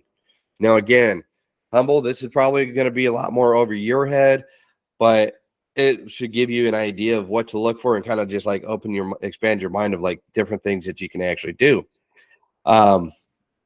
So there is Make is what I like to use. Oh, and then I'm gonna also have a little bit of surprise for you guys at the end. So, which won't be on the recording. So, but yeah. So I like Make just the way that things are laid out. Okay. Here's the thing that I do. So here's my scenarios. Here's some of my scenarios. I want my Aminos bots. So here's one of my Aminos bots here. Where is it? Yeah, right here. So this is my one that I have set up here for my website. Okay, to sell the bots. Okay, so that information, that whole conversation, what you guys saw here on this is what feeds into my system there too. Now, with this stuff, very simply, this is a webhook coming from Aminos, from the Aminos bot. I will show you here really quick. I'm not going to go through and set one of these up. I've already done that. And what I think I'm probably going to do, and I'm going to take a poll in school, but I think is what I want to do is have like little mini sessions, maybe like an hour every 2 weeks and stuff. And that way, you know, going over stuff like this, like, hey, how can we do this? Make this happen to here. How can we make this integration happen? What does it do? What build on it and things like that. Why? Because I'm a giver and that's what I like to do. So, okay, great. I guess I will. So be on the lookout. So I do want to plan on doing this a little bit more. So right here, this is a Make your webhook. And I'm getting all kinds of stuff. Good. Love it. So this is a webhook that I'm taking from Aminos. Let's see. Is this that one? EVU. Yes. So this is that same webhook. This is that webhook that I'm getting from Make. That's that one right there. So what that means is that Aminos takes that information and sends it across this link right here, sends that information, the bot name information, all that good stuff across this pathway. Okay. Not getting too in depth, but it's across this pathway, which comes into Make here. Okay. Now, seeing some of you guys sit there and try to, you know, hey, this, you know, my process here is not working. Okay. Here's what I will tell you. In your same thing as your settings here, conversation cache time in minutes. So what this means is that this, you want to watch it. It's normally defaulted to like 80 minutes. So what that means is that after 80 minutes, it's going to cache out. Okay. I set it down to, you can set it down to 3, 5, whatever itself, because I normally don't need that much time on there because most people aren't going to be on there but for a few moments. So that one is there. And again, like if you come into the, I think it's here in the flow builder. I think. Let me double check. Oh yeah. So this one here too. Send the AI chat log to enabled integrations after so many minutes. So some people sit here and go, hey, this thing hasn't gone through. If you come in here into your AI block and make sure that your time is set down. Now, when you go into your sheet here, you will, I just use this as testing purpose. That's primarily all that I do. And now you'll see how big of a conversation. If you set it for like 5 minutes and wait for that to come through, that's what's going to happen. So somebody's on your website. They're chatting. Okay, they're having the chat. Once the chat stops, that's when this timer starts. After 3 minutes of no more action in the bot, then it sends everything over, which means that at 3 minutes, it's going to go send out all that information. That's where it's going to send it down that webhook. And over here in Make, it's going to catch it. So the Aminos bot is taking that information, doing its thing over here, chatting, and then it's waiting for that time frame. Come that time frame, after that 3 minutes, it goes over. It gets sent over. Now this is catching all that information. This is the catcher's mitt. It's catching that. Then from here, it's coming into here. And I want it to do a couple things. One, I want it to send out, email out that client. Number one, they're paying for it. So they're going to get the email anyway. So they can still automatically see those. Whether or not they want to, they don't want to, I can take it off. Doesn't really matter. But now what that looks like is it just comes in here, hits this router. It's going to go off here and here. But right now what it's doing out of here is it's coming into this is, and again, this is a very simple setup. This is coming from Podbot. This is going to be their name, right? And this is sending out to my email. Okay. And what is it? Subject, new lead in, new lead from whatever, or I can put in new lead and I can watch this. I can put in name, right? And so that means that this webhook's going to come in. This is automatically going to send out an email. I know some people have had issues with the emails, but I like to make it a little more personal. So now this is actually coming from my account, which is Chris at Property Options Developments, or support at Podautomation, and it's coming from my Podbot. And this is, I'm using my other email as a test. So it's sending it out here always, right? So now I can always put in my client's email address there. Now I can always go and put in here, hey, what is this new lead? Boom, here you go. Here's what I'm also changing, because I just now thought about this today as well. For new people that are visiting my site, I'm going to actually add in an extra block that says, hey, we want to show you how cool this bot is. So if you please use a correct email, we will give you a copy of this transcript so you can see exactly how your potential customers can be coming in. And now a visitor can see that because they're already on my site. You don't just go to a car dealership, sits and giggles, hey, guess what? It's Wednesday. We're going to go hit up a car dealership. Just no reason. You go for a reason. Everyone here that goes to a car dealership is going for a reason. There's a reason why you showed up at the car dealership. Maybe not to buy a car today, but there's something going on. You're down to one car because your second car is in the shop and you may have to buy a new one. The repairs may exceed and may not be worth it. So today you're looking at a new car because you may have to get a new one. Doesn't mean that you are going to that day. Same thing. They're on your website because they're there for a reason. Okay. They're looking for something. They're there. That's the whole point.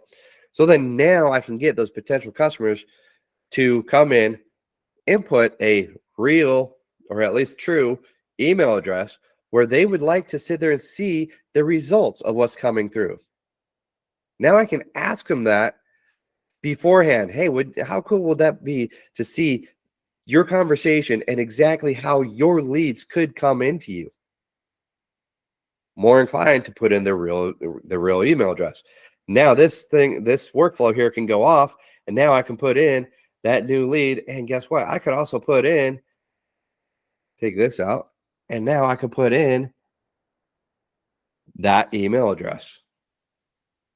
So that means that this information is going to come in, it's going to hit this router, and it's going to send off this email right here with all the conversation, name, phone, all that good, and the bot conversation to the email that they just put in. Now they're going to get that within 2-3 minutes. Man, how valuable would that be to sit there and play around with that, and you get that come in like, well, shit, like that's pretty cool. Like now I can get all these leads coming in like it. Like, dude, that there would be hella cool. Personal site or client. This is mine because I want people to buy it. So now I'm doing it on my personal site. So now, depending upon what you're doing it for, my personal site, again, now I got to implement this because I just did this. I thought about it. And this is how my mind works. I think of something, and then every time I revisit it, it gets better and better.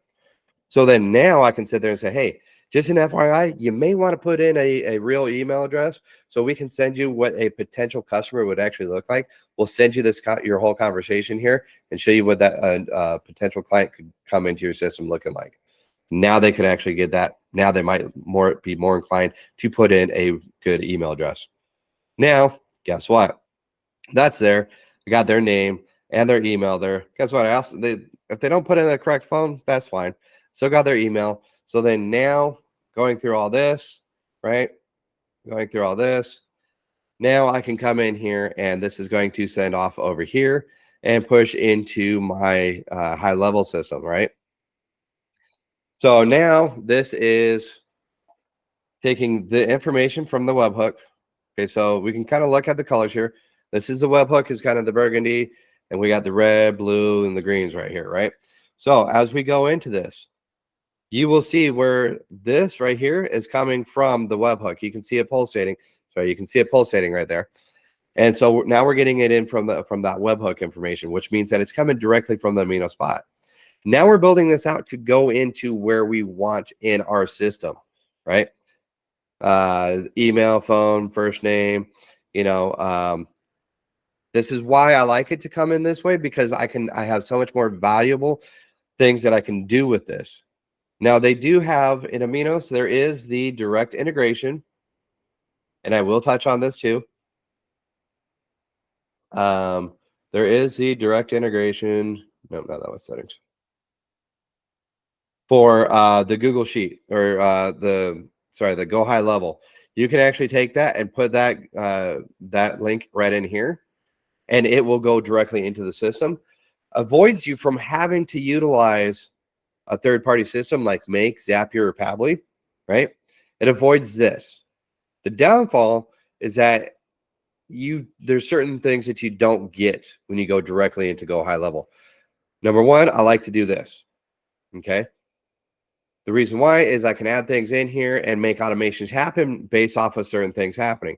So this is an Aminos bot. So I can say they opted in on this date, right? So it gives them that tag. And then I think this is a pod bot.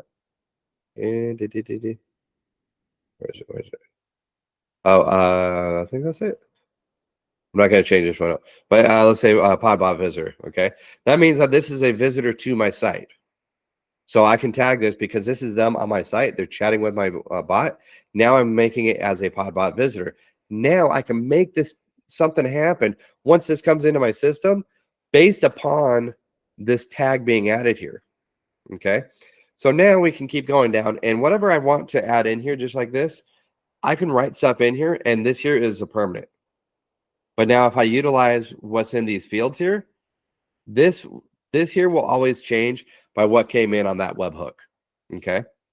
And so remember when I was talking about the people trying to set up their information? To get this information to come in here, not going to get too deep in on this, but to get this information in here, your webhook has to be set up in Aminos and has to be set up and ready to go. And then you have to go back in. You can do this on the widget style, but you have to go in here and test this. Okay, you have to go in and test your bot, run it through its process. If you've got multiple stages, again, if you've got multiple stages based upon certain things, like 3 different pathways, you're going to have to submit all 3 of those different pathways, different responses, different questions, and all that stuff. You're going to have to go through there, because if it hasn't gone through there, it's not going to collect that information. So this is something very crucial there that you do have to do. Now, again, remember when I showed you guys in the flow builder, that 3 minutes there for the cache to push over, this 3 minutes. Another reason why I keep this short, or for testing purposes, make this 1 minute, 2 minutes, whatever it is that you want. Keep it short, because that's the time frame that it's going to take before it comes in here. Okay, it's the time frame, just a heads up, so you don't get lost in that. That time frame, that 2 minutes, is how long it's going to take before it comes in here, right? Then it's going to go through here and start doing the rest of everything. And what did I do here? So I'm not doing that. I don't want that.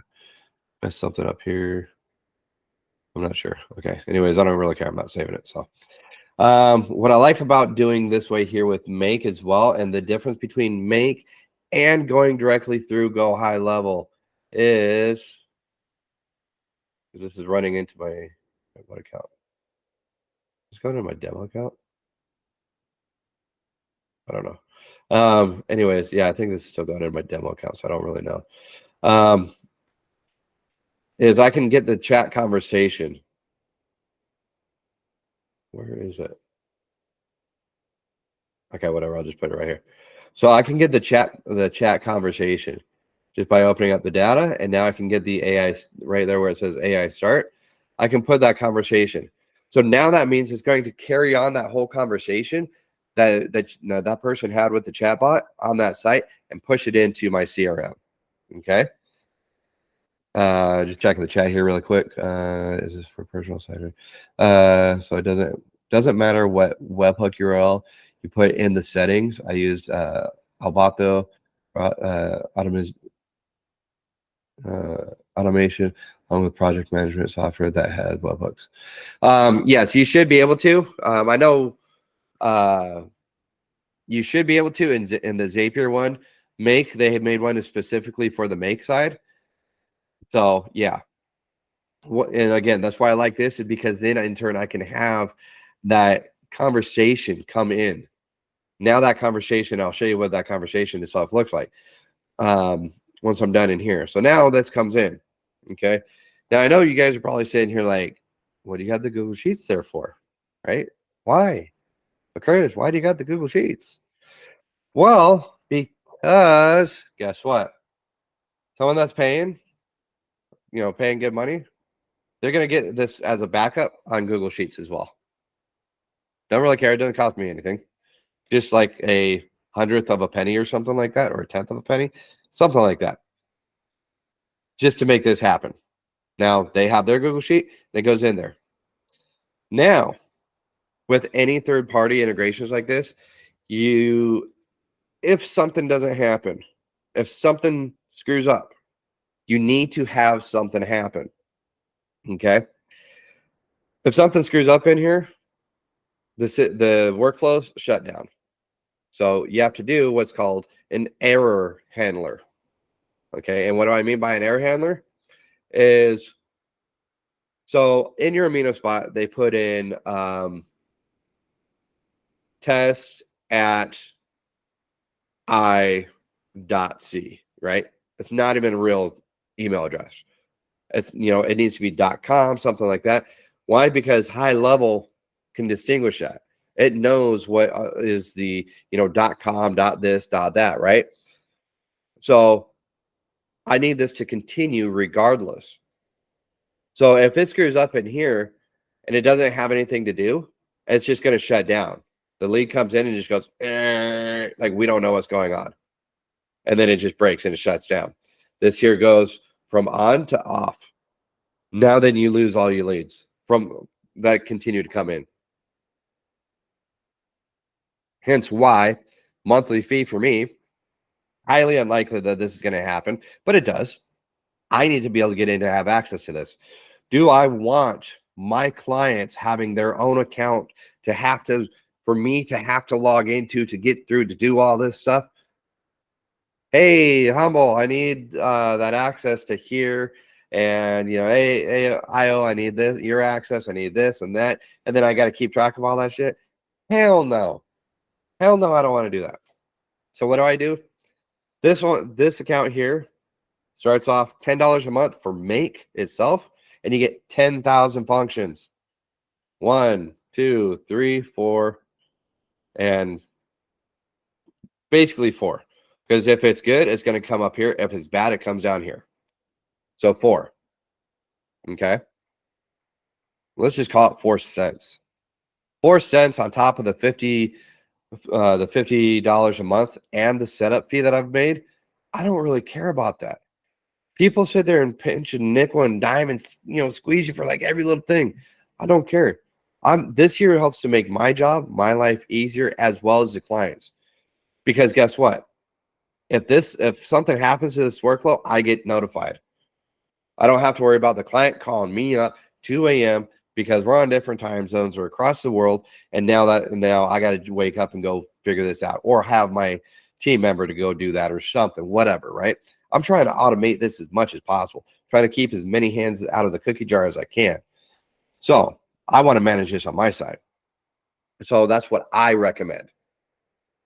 And so now come in here, the lead comes in to high level. After it comes in here, if it's a good lead, it's going to continue off into the Google Sheet. They still have a backup for that as well. So they can still do whatever they want with that. Again, sheets don't cost me anything. That function, this function right here, doesn't cost me but maybe 1/100th of a penny. I don't know what the cost is, but it's not a penny. So that there goes if it's a good lead. If it's a bad lead, comes in this way here. And so now, once that happens, this is good lead, bad lead, right? Let me see if I can't pull up no sheet. Okay, so let me go ahead and close this one out. I'll bring this one back up. Okay, so this is what this looks like. So when it goes through and it comes off here, this is good leads, this is bad leads. Something happened here that high level rejected that lead coming in. Well, you know what? Could be that the email was off. They forgot to put the period in. They forgot to do something, the and sign, whatever. They forgot a digit on the phone number, whatever. Again, high level itself is finicky like that, and I'm sure other systems are too. I just use high level, one of the greater systems out there. I'm also the agency owner on mine, so yes. But they're all the same. All the systems work the same. I've went through and I've tried like 30 different systems, and then you still got to build them out. 100%, they all suck because you still have to build them out. Doesn't matter. You even get mine, you still got to build it out. There's things that are there, but I know what people need, and even though you get it from me, it's not going to be what 100% what you need. So, nonetheless, they all suck. So now this here is one sheet. Now this is leads in. This is good leads. We got Tupac that visited. We got named Dale, the Podfather. Oh yeah, and if you guys haven't noticed so too, Pod, I am Podqua, and Pod is just kind of a nickname for me. So there's a lot of things like Podfather and stuff. But anyways, that's where the pod bots, Podimation, all that stuff comes from. So now we got all this here coming in. Good leads, name, phone number, email, things like that, right? And, we got the date that it comes in too. So also too, when that lead comes in through the system here, I update it in here as to the date that the lead came in, time and date. So now I don't need to worry about all that stuff over here. I take the information from it happening in Aminos and put it in here. And now once they've come visited the site and put in their information, I've already checked it off in my system that they've already opted in, because they already voluntarily gave up their phone number, their name, and their email. So they already opted in.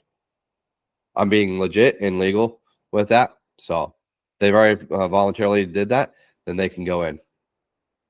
Now, those are good leads, right? Now, what about the bad leads? Then what happens? Well, these are the rejected leads. Okay.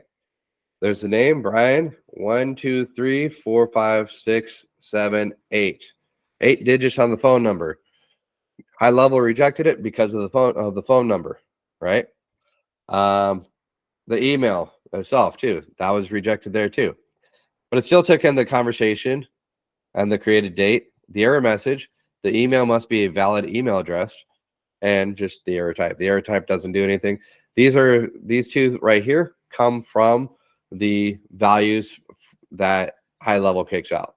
If it comes in here as an error, there's two things that go on, and it's these two notes: error message and error type.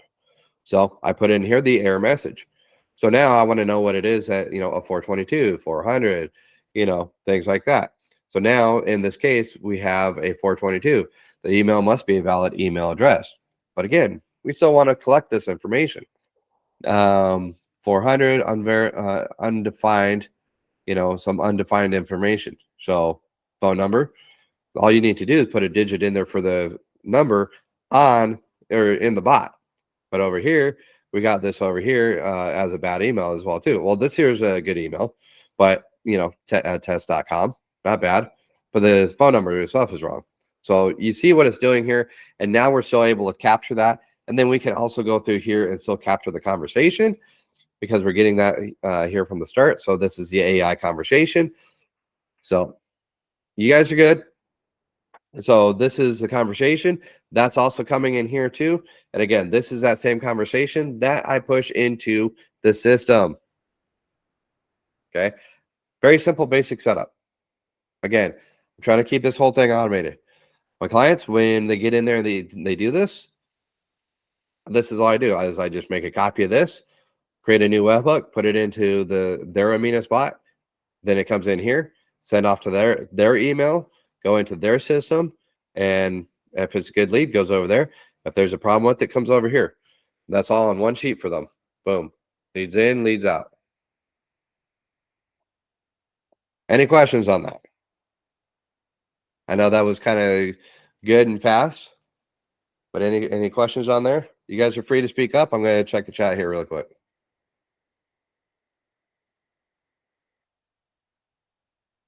Come on, no one's got questions?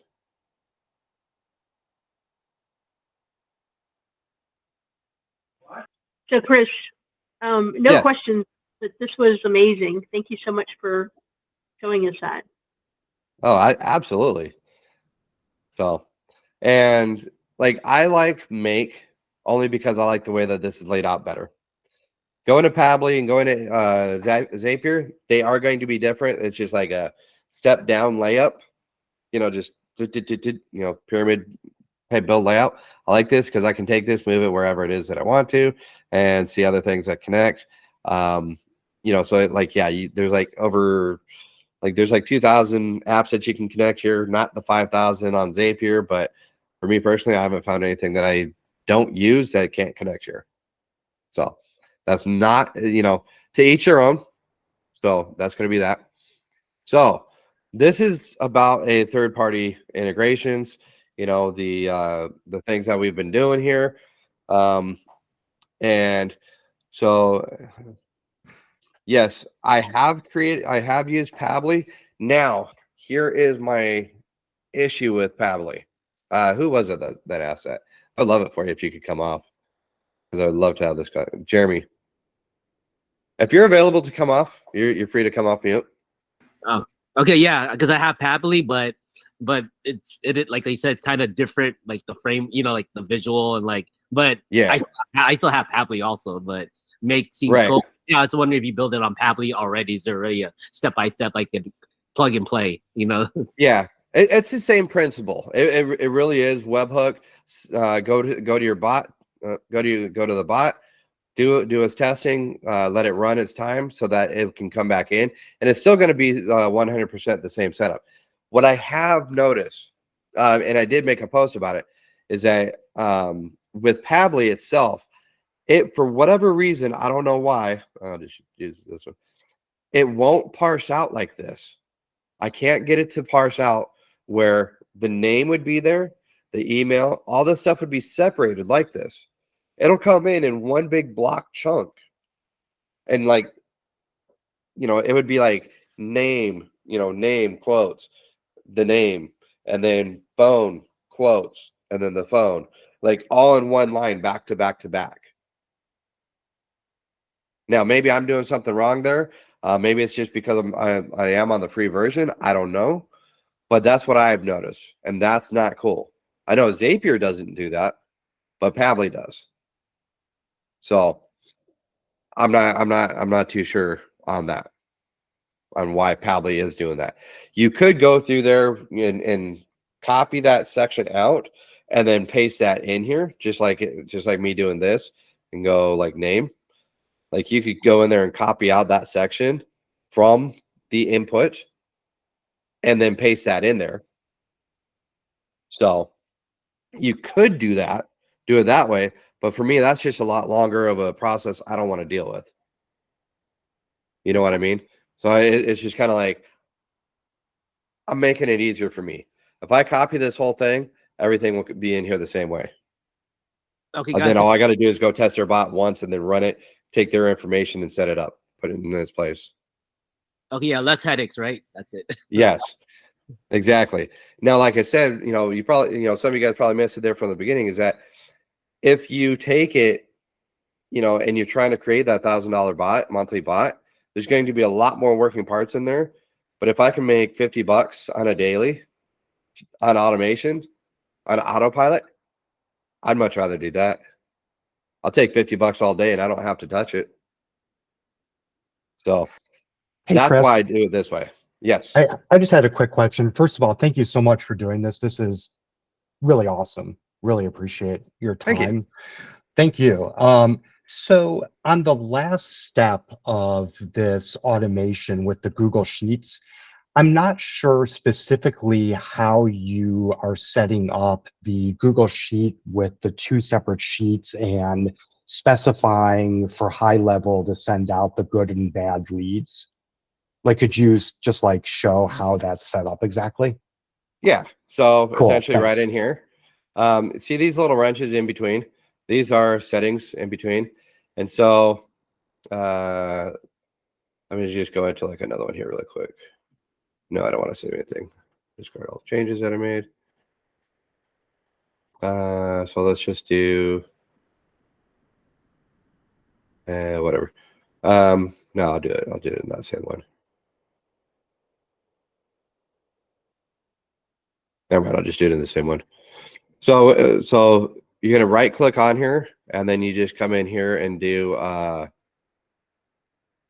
no, not that. How do I do that? Why is it not here? Let me see if I can't have this back in. Okay, so let me just put this one up here. So you see how they all it automatically connects and stuff there too. So that's what's cool. Oh, okay. Because this is already set up with an error handler. So when you're on that item, and you can do it with any item, just right click and then there's add an error handler. So like in this case here, we would just go run error handler. And it's basically what do you want to have happen if it does encounter an error? And so now what this is doing is it's going saying, hey, if there's an error, I want to go ahead and create a, send it to a Google Sheet. And I'm just going to say add a row. And now that's that. Now, this is won by this error, whatever error high level sets up, or I can distinguish it though too. So I can set up a filter in here and say if the condition, let's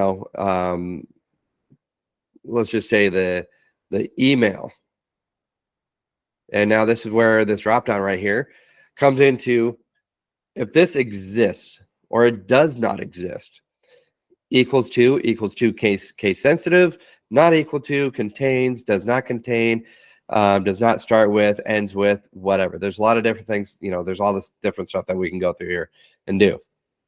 So very simply, we can go if the email, and the text operators equal, let's just say does not contain the at, comma, or the period, right? So if it doesn't contain either one of those, the system is going to send it down that pathway. So then that's how it's going to go to that sheet. But if you want to know like how to connect that sheet, what you're actually doing is when you open up that sheet, you're just going to connect it to your, in this case here, my Google account, and you're going to connect it to that to come down here, select a path, other things here. You don't need to worry about those when doing it this way, but you do need to create the sheet first. So I'm going through and using the sheet in the Aminos file, Aminos Podbot, bot setup here. And the sheet name that I want to use is rejected leads. And, that's what I would be using here. And then I can go through here. Does it contain headers? Yes. Name, phone, email, start, create date and stuff like that. So now I can just take that inbound information. Obviously you can see the colors here. And if I go to the blue one, you'll see what that error message is that comes over. So that's what I utilize here for that. Sweet. Okay, I got it. Thanks, man. That's really helpful. Yeah. So then now it's just creating an error log for that. And just delete that module and delete this one. And again, there's benefits to doing it this way using this third party because you actually get more information. You have more control. Okay. Now, if we go back to the other way where we just take the webhook from Go High Level and go through here and utilize that in here, in which I will show you here in a moment. You don't have, there's a big issue because then if it doesn't work out, you don't get that lead. So doing this, if there's an error, I can still catch that information. And if it's good, it still goes through. A little more benefit right here. Plus, I can go through an email. Now, what happens if there is, that issue? Well, if we go through here and we use the pushing it from go high level right in there, if it's a bad email, bad phone number, go high level ain't taking it. It's just going to reject it out as a new contact. Because if you have got go high level and you try to input a non-valid email, if it doesn't have the and or at and a period in there, it won't take the email. So number one, if it doesn't have a valid email, that's not going to create it. So it's going to cause you more issues there too. Because you can be like, well, I don't have this. Well, that's because they're putting in wrong emails. Okay. So in turn with this, again, with this, I can sit here and still collect on my own bot selling site. Hey, again, like I already thought about, I'm going to go ahead and put that in there and say, hey, if you put in a good email, then I will send you this conversation so you can see what a potential lead would look like. Now they would get that email. Guess what? I've still got their information. Win-win, chicken dinner. So, there I'm doing that. This is another benefit to doing this. If I had it set up with just go high level, that's not going to happen. So we good there. I know that's a lot of information, and I know it's over a lot of people's heads. But again, this is recorded, so everyone's going to be able to get to have this to be able to refer back to. And again, you're always welcome to reach out to me, ask me questions. I mean, I know I've sat down with AO or AO, whatever. And then I believe I sat down with Amy before there too, and a couple others as well. So I love doing it. I love what I do. And again, it gives us the opportunity to kind of work together. Her brain's hurting. Yes. But it just happens though. So this is this side of it. Now I'm going to go back over here. So everyone's got this side, right? Oh, let's see. I need to find the bot that I put this in with. Nope.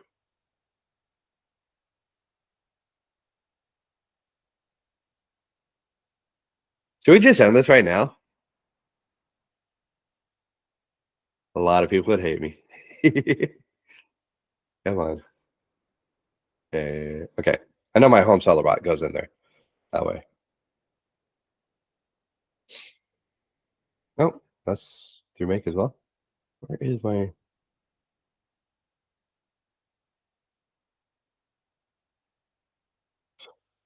Oh, come on.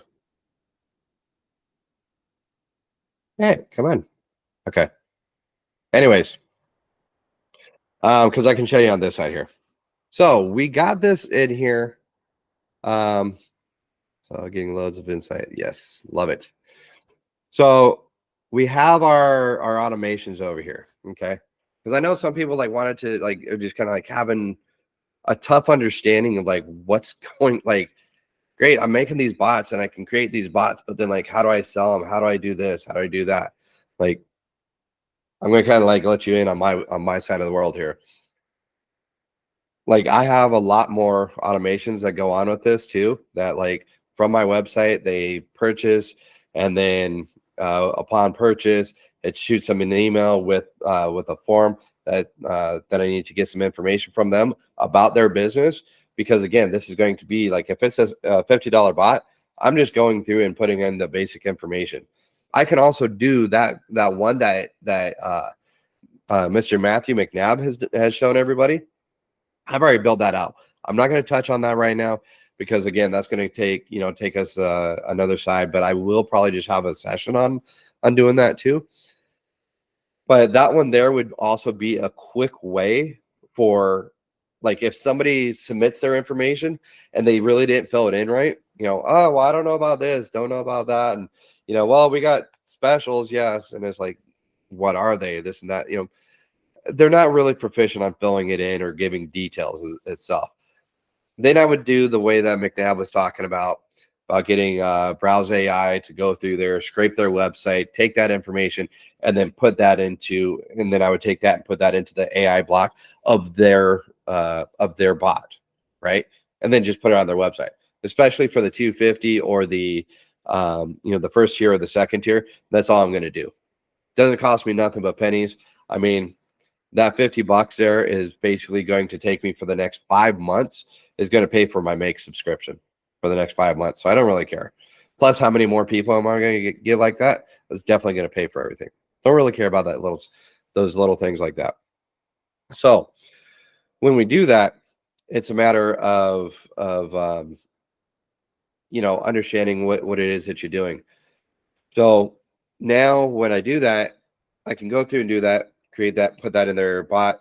Now they have their basic bot, which would be good for Venn there to do it that way, to gather their that flower shop's information. So then you can put that in there if that's so be it. And everyone's got their tiers and levels of selling and their processes of what they're doing things. I've got different levels, just like all you guys. Like, Jeremy's doing doctors and stuff. Like I'm looking for people on Facebook and the free Facebook groups, going, hey, this is what I do. Let me help grow your business. Right? Great. Do bots, sell systems. I'm awesome. And so now I can do that, right?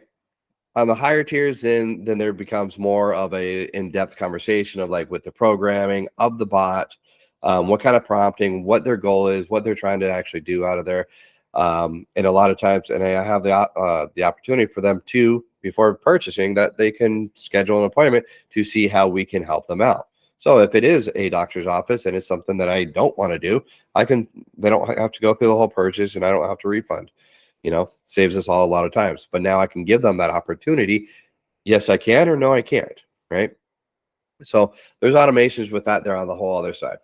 So on here, demo bots. So within here, I've got a couple different ones. This is the inbound webhook from Aminos. So this is the go high level side coming in. Okay. Without using Make, without Zapier, without Pabbly. This is without using that. Okay, back end. That's what I need to look for. So number one, this is just creating its own webhook that we would then put in, just like what we did here in Make. Got the webhook from here, put it into Aminos, and then sent that over. Come on. Sorry, look at this one. Okay, anyways, whatever. I'm not gonna sit there and try to, it's not gonna hurt nothing. So this webhook itself, we got to do it the same way. Still take it, put it in the Aminos bot, just like we did over here. And then we got to fire off the Aminos bot to send the information across that webhook. Instead of it being caught here, it's being caught over here in the system, right? And now that's all that this is doing.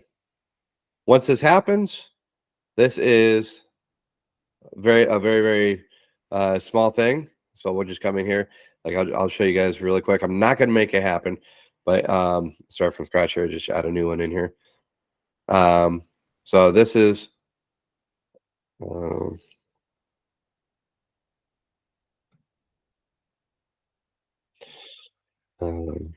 me know show whatever.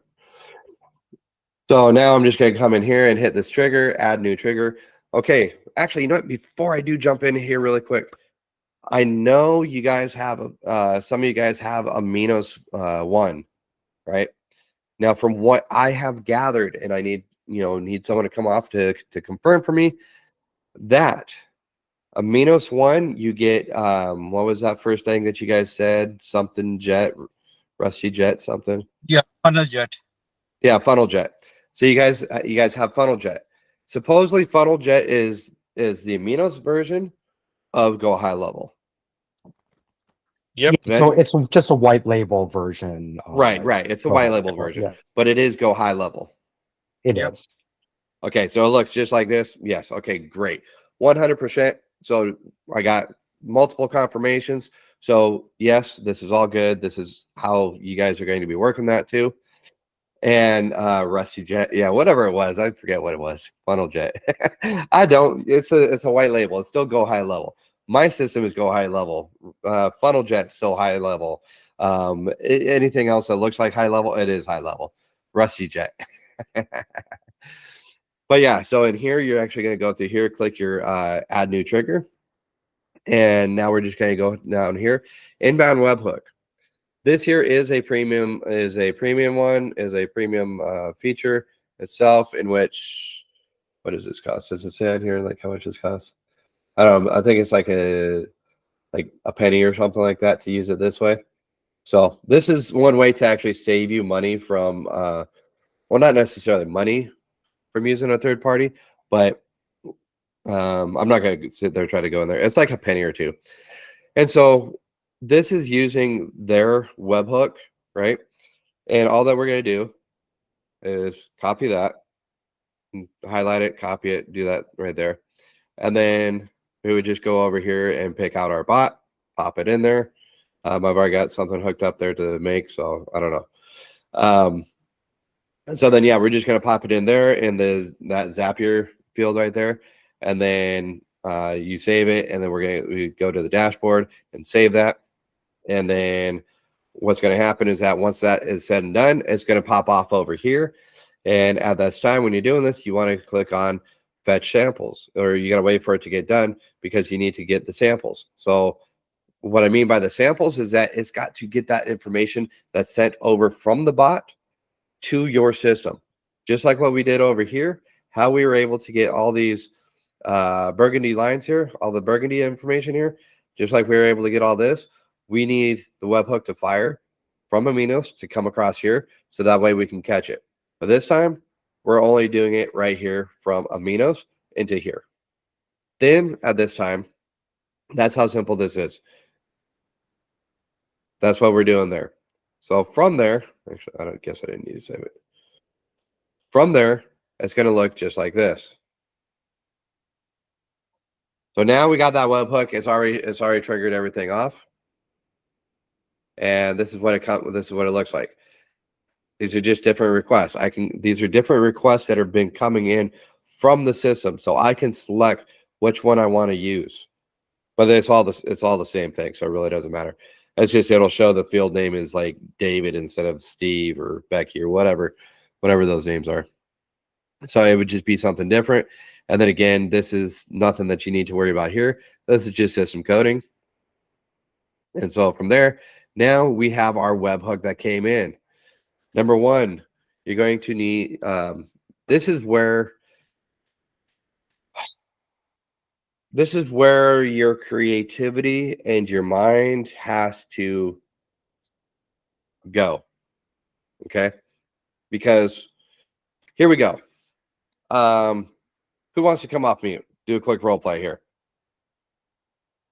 Damn, I thought AO was going to come off. Who's going to come off mute? Do a quick role play really quick. Charles. Oh, somebody else? Okay, Michelle. There you go. All right. So, hey, Michelle, here's a lead that wants to buy a product from you. What are you going to do now? I want to contact them. Okay. So you have that. What do you want to do with that, though? You have somebody that's like, they're in your store basically, right? They want to buy a product. They want to do something. Here's a lead. Here's a person. Like, what are you first off doing? So you mean saving the information, or do you mean reaching out to that contact?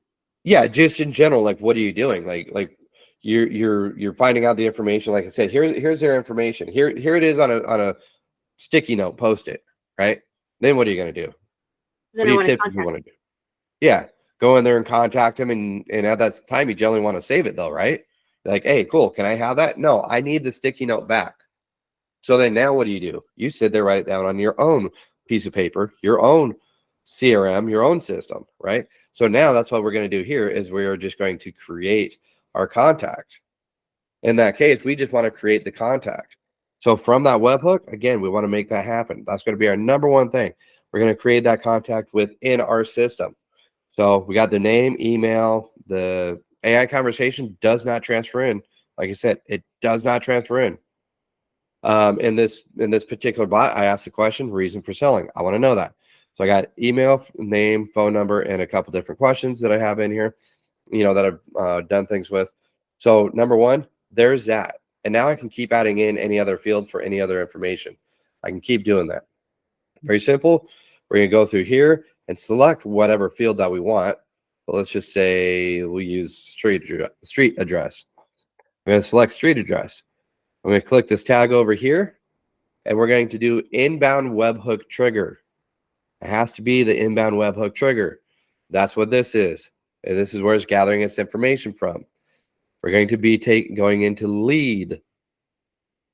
And then from here, oops. This is from here we want to do data. So we're going to be going over 4 times, 4 little windows. And then now this is where we're going to get their name, phone number, email, multi-choice 1, question 1, multi-choice 2, question 2, right? And then I can put in whatever information. So if I wanted something else to come in here, I can. This is what's called mapping. So we just mapped that trigger out right there from that webhook. This is all the information that came in. I'm going to delete out that one. But this is all that information that came in. Now, number one, we've created a contact, right? And this could pretty much be laid out in any sort of format. When this webhook comes in, but now what happens? This is given to you, Michelle. And now, you're busy. You're doing something else. This is petty work to call and talk to them. Now, what are you doing? What are you doing with that lead that I just brought you? Well, now it's been saved into the system, and yes, now I contact them. Right, but you're too good for this. This is not your task. And I assign it to somebody to. Exactly. Now you're going to assign it to a user. So in here, we're going to assign this lead to somebody. I'm going to assign it to myself. I can assign it to, Ice Cube, Johnny Depp, Super Dave. I can assign it to whoever I want, or I can assign it to all 4 people, or I can go through here and have it round robin. So you got 4 other people on your team. Now you can have it, put all their names in here and then have it round robin equally, right? So now, first lead that comes in, Johnny's going to get it. Second lead, Ice Cube's going to get it. Third lead, Super Dave. Fourth lead, me, right? So pretty cool that you can actually do that kind of stuff, right? And so there's that. Now we assign the lead. Now we also want to kind of tag it and kind of give us an insight of what's going on with that. What happened? Where is it from? So we could say, in this case, Aminos Bot. And I've got several different test ones. So this is my Aminos Bot GHL intake. So now I know, like, when I get this notification, this comes across and this lead gets this tag. Now what happens? We created the contact, and now, and again, you can rearrange these. Don't worry about the arrangement on here. Number one, this is me, my process. Anytime something comes in, I assign it first. I don't care what anything else has to do with it. I'm assigning that lead to a person. Number one. Number two, I'm going to tag it. If it's a special event that I'm doing, like 50% off sale, I'm going to do 50 off. Call it 50 off, right? That way, in turn, I know where that came from. Now again, we created it. Now again, then I can also put a note in here. This is a new lead from GHL inbound webhook. Now again, this is the note for the contact that I have. Now, so it goes in, that note information goes into that contact. So I know exactly what came in. Hey, they visited this website, and I could put in like whatever information I want. They visited website. And I can do name, phone. Oops. I'll just do that. You guys kind of get the point there. Name, phone, and now I can come up here, Cursor's right there. I'm going to come up here and I'm going to do contacts. First name. I can also do contacts, phone, right? I can also put in the conversation, right? If it came over. Now, again, remember, doing it by the GHL side like this, we're using the GHL webhook. This is not bringing in the conversation. It will not. Don't know why, but it won't. So I do recommend Aminos or one of your third parties because you can parse that stuff out. And then you can put that in here and stuff like that. You can put in like whatever else it is that you want from, your 50% off web bot sale and stuff. So then that way, when you do call them up, you can actually go back and refer back to them. So, AJ or Al, sorry. Al, you got your hand up? You got a question?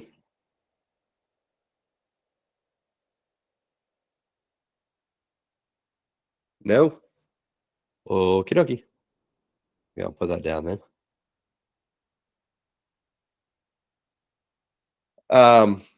So yeah, so that's like what you creating that as a note field in there.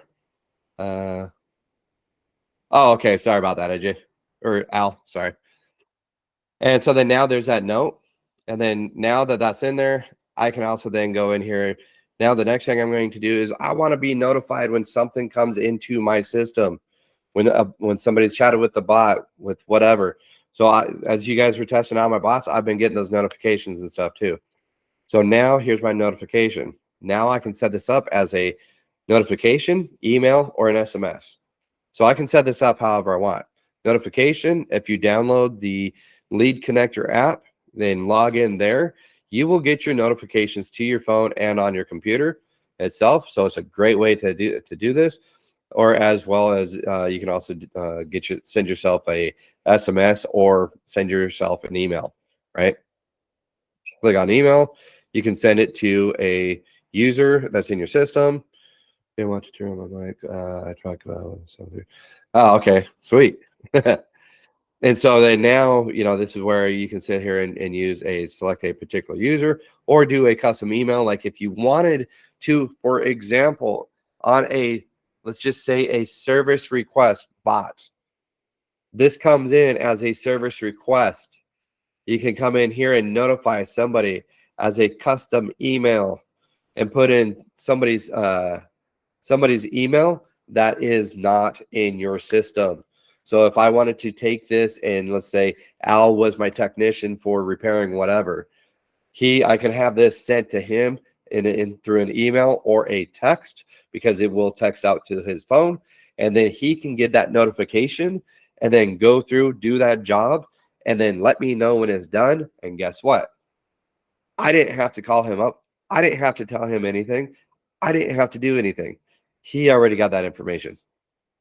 Automate. This is what automation is. Automating this stuff so things can get done. Hands off. I don't want to, because most people would normally, this lead comes in, oh, it's a repair request. Well, now I got to turn around and call up Al to get that done and then set it up with him. As to where if I say, hey, Al, guess what? You won't hear from me. You're going to get emails and text notifications about things that are being done. When it's done, tell you what, this is going to be, and I'll get more into this on like more advanced business side stuff. But in this case, I will say, hey, Al, when that is done, when you're done with that job, text me back complete. When he does that, the system will respond back. When he texts back complete, it will check off the task that was created for him and say that the job is done. Create a reminder for me to call up that customer to see how the service was. Now, the only time I got to do anything is when I get that notification about the job being completed, and now I get to call up the customer and say, hey, how was the service? How was Al? Oh, yeah, Al was great. Cool. Automation, babies. Ayo. Ayo. Ayo. Ayo.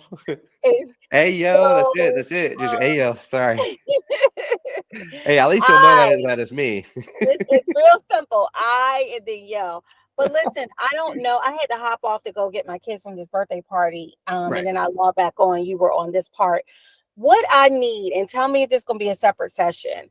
You mentioned it earlier in the training, but I need help with setting up for to finalize the rest of my agency to go into go live level.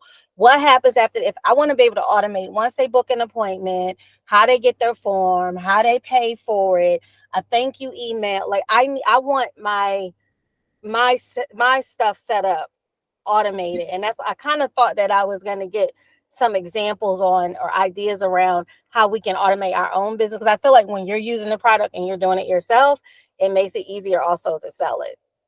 Right. And again, that's where it's going to be, this is the way I'm doing it. You may want to use part of it, not necessarily the whole thing, but this very simple, this layout right here, this is what I'm wanting to do. It comes in, gets assigned to somebody, tags it, creates a contact, and then creates a note on there, and then it notifies me. So right there, as soon as that comes in, as soon as somebody visits that website, boom. This is just a sample. Because now from here, I can sit here and say, hey, let's go to Chris, I just want to make sure I'm clear, because I had, like I said, I got out and came back in. Oh, so this is, you're showing this how you're using it for your business. Right. Okay. So I'm showing you guys a little bit of it. Ideas on how I could set up an automation. Okay, got it. So I'm giving you guys kind of some ideas, but again, I'm going to go in more in depth because I want to do this a little bit more with you guys and just go more in depth on like how you guys can go through and like build this stuff out to make it more beneficial for you in your own business itself. So like I said, number one, this is very simple. What do I like? First things first, what I want it to do, the lead comes in, like very simple. This is the bare minimum that I want to have happen, right? Now from here, let's say it comes in. Now I can put it into 12-month follow-up SMS and email. Boom. So now that means that it's going to come down here after it notifies me. Then it's going to go into this workflow to then start popping off text messages and emails over a year. So like that right there, you can do whatever it is that you want. Now within that flow, you're now going to create, whatever that process looks like. Whether or not you want emails every other day, every week, every 2 weeks, every month, whatever. You can have it do whatever it is that you want. So this is like, this here is the first step, right? This is number one. Number one, I want to be notified. Lead comes in, I want to be notified, and a bunch of other stuff happen in the middle. Be created, tagging it, and creating my notes and assigning it to somebody. Number one, that's the first stuff that's got to happen, because then we can always go through and then put it into somewhere else, right? Other things that we can actually do in here too is let's see, cards. Let me see, because you guys will like this too, cards. So like here, an abandoned cart checkout. Okay. You're good. This is all recorded. Everyone's going to be getting this. Don't worry. And everyone who was on the call will also get the special, thing that I got here for you guys afterwards. But again, I definitely don't want to go past 3 hours as a very max, but because I love doing this and I can go on for a long time because I love it. But anyways, and I don't want everyone to get bored. I want to be able to have something else to go over, some other stuff. What was that, Al? Set it up and then sign up for it to see if you are sold on your own marketing. Yep.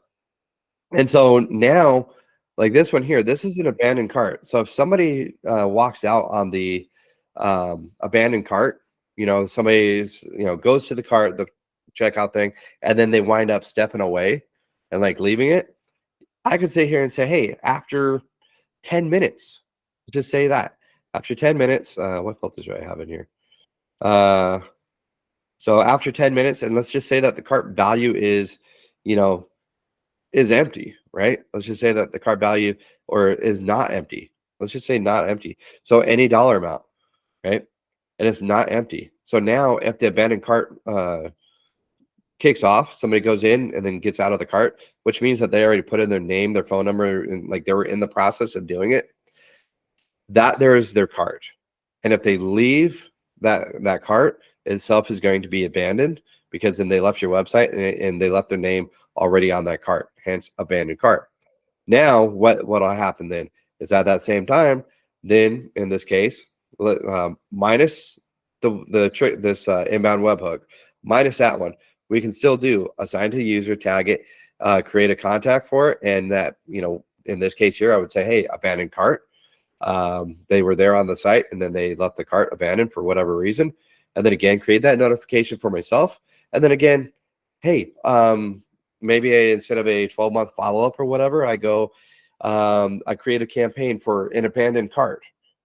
Then after 10 minutes, it starts messaging them, emails them. Hey, Al, notice that you didn't finish checking out. What's up? Don't forget, jump back in there, send them back the website and stuff like that. Hey, did you have any other questions? You can feel free to book an appointment here. If you're iffy on the edge about it, like, great, let's get on a call. Let's see what's going on. So you can go through then and start doing that. And that's why I say, like, this is where your mind can get very, very creative on what you want to do and what you can do. Okay. And again, it doesn't have to be one big elaborate workflow. So we have this thing, right?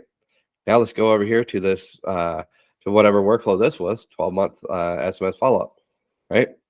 And I'm going to lose those, I don't care. So then we'll go back in here and we do this 12-month SMS follow-up, an email.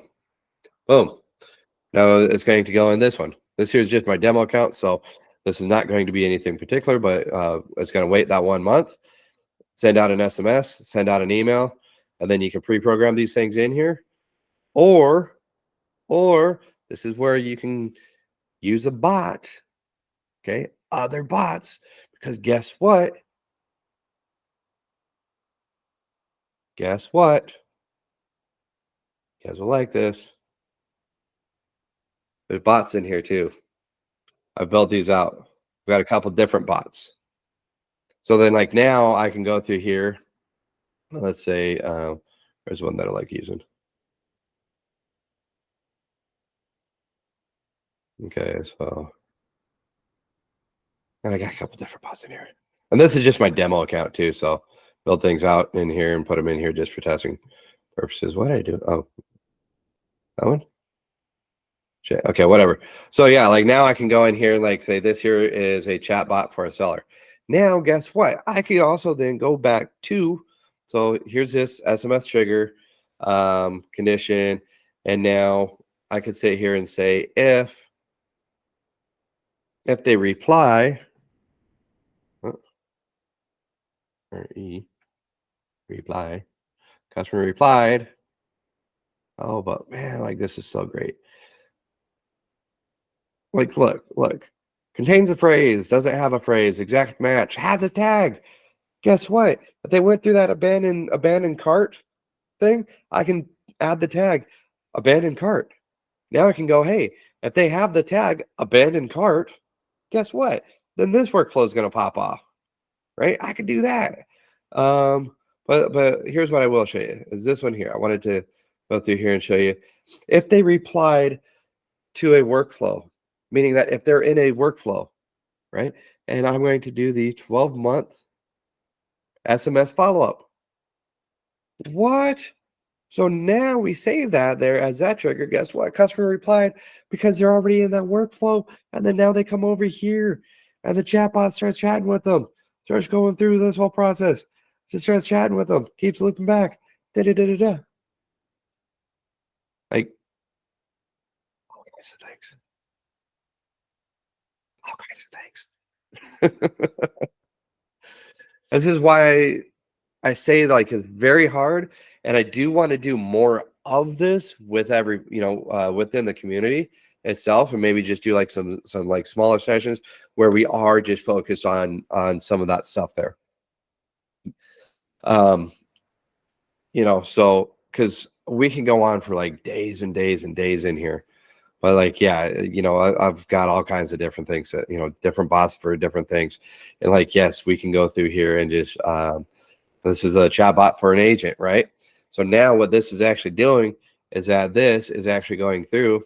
This is set up with the prompt through Go High Level, so you don't need a third-party integration. And you can use Turbo, for itself. If you're going for days, I'm there. This is so helpful. Yep. And so like now you can go through and change, set this up, and then this is actually still connected. You don't have to connect anything to ChatGPT. This is already doing that for you here. And again, put in your prompt here. You can tell it things to do. Email campaigns. Yep, you can create your own email campaigns. You don't need a third party for that. So you saw how I did that one campaign. But so in here, I'll jump right back onto that email campaign. And so then now I can actually do this, right? I can, here's my response here to this one agent, right? And then now it's going to come down here. Did they respond? Yes. Did they not? Comes down here. And then again, here's a different response. The customer did not reply yet. Send them a short follow-up message to get them to reply. Cool. Yep, there you go. Yeah, you do all that stuff in here. So you got that in here. You got email verifier in here. If it's, again, utilizing make, we just verified if the email was wrong. It's going to go over here and just say that it's wrong. And if it was correct, it's going to push into the system. So you can still see, like, have the ability. The reason why I like going through the make there is because then I have that ability then to see that wrong information and then be able to sit there and say, hey, .co, maybe it was supposed to be .com. I can try to make that change in there or reach out to that person. They may have still been a legitimate person to be there, right? So why not even just try calling them back? So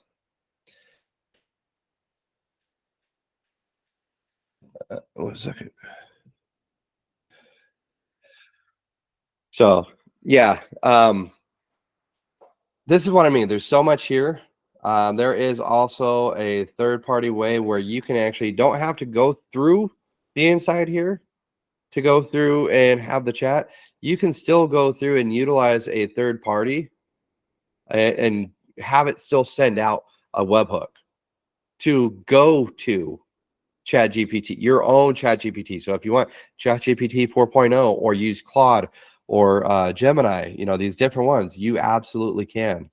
You can do an external webhook right here, which is free. This is then sending out, at this point, if you use this, it's going to send it out to ChatGPT or go to your workflow there, and then the workflow, like make, it'll send it out to make, and then make will go to the ChatGPT and then turn around and send it back in here. So lots of cool stuff that you can actually do in here with this thing. But again, this is where, we can spend days and days and days in here, but again, you got all these workflows. So let me step back to that 12-month workflow there. Just that 12-month email thing. So I can show you a couple different ways to be doing that. So here you go. Here is this setup. Now I can do one of two things. I can month one. Let me zoom back in. Month one, SMS, email, and then makes a task for me. Says, hey, you gotta, do a follow-up with this person. Try calling them again, whatever. Make it a task, a notification, whatever it is that I want. I can have it, message me and say, yo, follow up with this particular contact. I can have it do that. There's month 2, 3, 4, 5, 6, 7, 8, 9, 10, 11, 12, and I can go all the way up like that, right? And so now I can do that. There is a long term of doing it. But here's what you can actually do. Maybe I did that. No, I think I did on this other one. I think I did it here on this copy, but I didn't want to screw it up. So here's like what you can actually do too. Here's another shortcut way from doing this. So let's just say we want to do, let's say we'll put it this right in here. I got to do this down here. And then I'll end it here with this one too, because this is going to be something really cool for you guys to help you out, like with your marketing, help to give you guys ideas until I set up the whole GHL CRM system side of doing all this stuff. Let's see, we do this. We're gonna do the weight, and then we're gonna do a GPT. Chat GPT right there. So it still does cost you to use GPT in here, but if don't need to utilize all the other stuff, you can do it in here and not have to worry about everything else. I still like to go on the outside because I have a lot more availability and variety of things to be able to do there. So then like with this, I can go, hey, custom, and let's just go. This is a monthly follow-up text message.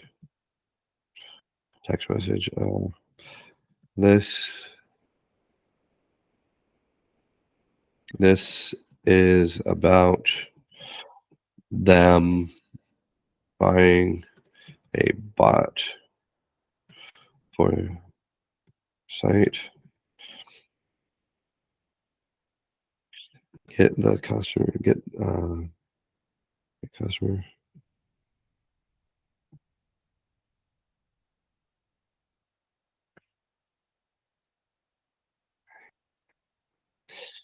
By responding.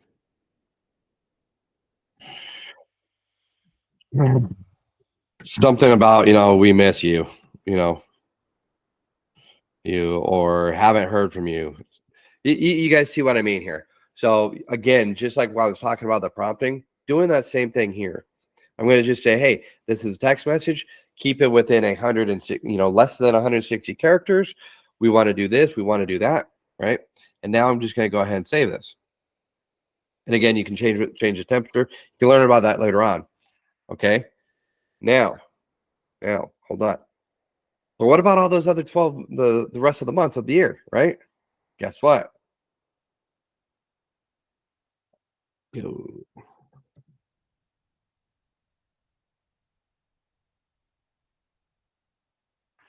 So Chris, that GPT powered by OpenAI, this is actually something that you can choose right within Go High Level? Yes. There's no third-party connection with that. That's pretty sweet. Right. So, but again, if you go directly to OpenAI, though, I think you actually have better control there. Plus, you can also have more characters itself. I don't know what the limit is here because I've tried it before, but then it hasn't, it works, but I've done the same prompt in here and in OpenAI itself, the same prompts, and have gotten significantly different responses. Oh, weird. Like it's like not going to the same thing. Yeah, and also I believe the cost in GHL directly connecting to OpenAI is I think they charge much higher. Yeah, it's like 4 cents or something like that, but it is significantly higher because in reality you still have to put money on for the amount that you use in ChatGPT, but like I put $5 on like 6 months ago, and I'm still at like somewhere like $4.50. Like I don't know how much has gone out. It's just like ridiculous.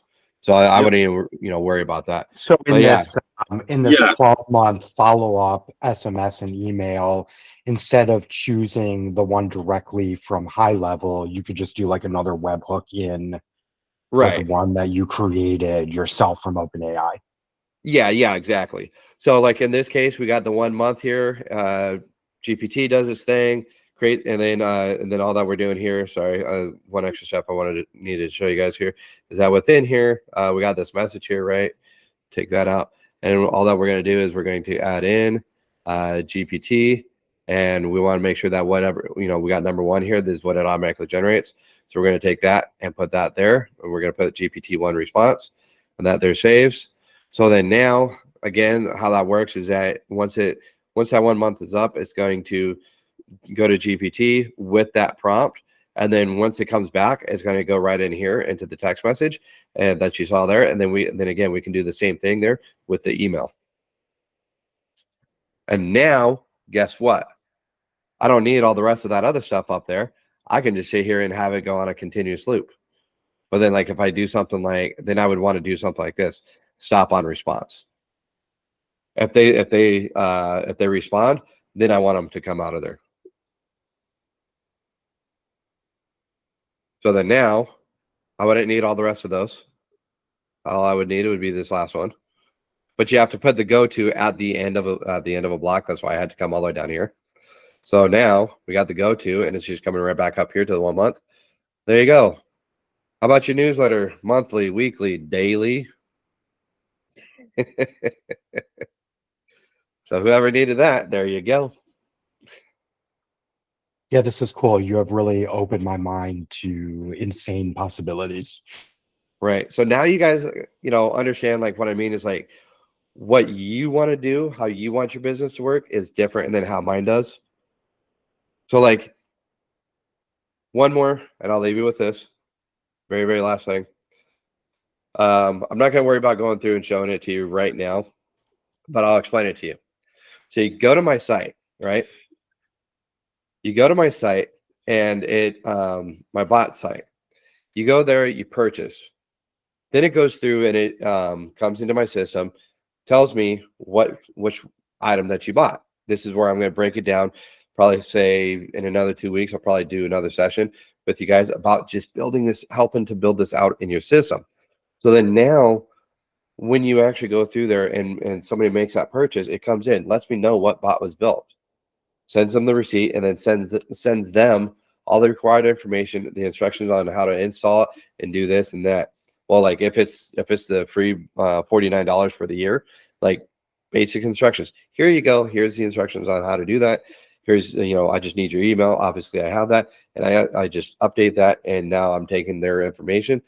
So now they have that. And then they're also getting followed up with an email with a form, with another form that says, hey, please input your please file this form as complete as possible. What do you sell? What are your prices? What is your intentions on this bot, right? What do you want it to do? Do you want it to sell your product? Do you want it to gather information? Do you want it to be a site information for you? Do you want it to schedule appointments? Things like that. So now there's about 4 or 5 different options in there that they can go through and do that. So then now they get that, right? They fill out that form, that secondary form. Okay, you guys ready? Now, I still haven't done anything yet. I have not touched this yet. I still have not touched this. So they go to my site, they make the purchase. I know what they purchased. I know now, based upon what they purchased, what product they purchased, which tier, they're getting certain information. So on the $49 bot for the year, they get that form and that PDF about how to install everything. Right now, once that happens, they get that, and at the end of that email, it says, "Hey, there will be a follow-up email with the required code that you need. For any questions, call us back." Right now, after they fill out that form, once they fill out that informational form, right, that form gets filled out, and as soon as they click the submit button on there, it comes in, it notifies me, and it sent me that email. It sent me an email with all that information that I asked for. Now I have a pre-built template with those specific blanks in there for those questions that were asked in that form. So now all I got to do, and that template of that bot form of the prompt with those blanks are filled out in there. I get an email with that prompt, plus those blocks that they already filled out with that information interjected in there automatically. So now all I got to do, I get the notification that somebody made that purchase, right? Yay, I'm already halfway there. I'm excited. Somebody made a purchase. Then my next The next notification I get is the fact that they filled out that form. Boom, they filled out that form. All right. And I get the notification to go check my email because that email I got emailed myself with that whole bot temp, with that whole prompt, with those custom fields that the customer already filled out with their information, company name, phone number, email, name of the company, what you want to call the bot, this and that, right? So now they already have that, right? That stuff is already in that prompt. What do? I've already got the template set up in Aminos. I've already got that template set up here in these bots. So then all I do is I go in there, open up the email, copy that, put that into the AI field. The rest is done. I send them that code. Here you go. This is that code for your bot. You got the instructions. You got all that stuff. So guess what? I get an email, copy that email, go over here, go to the AI section, put that in there. Here you go. That's the only thing I got to touch.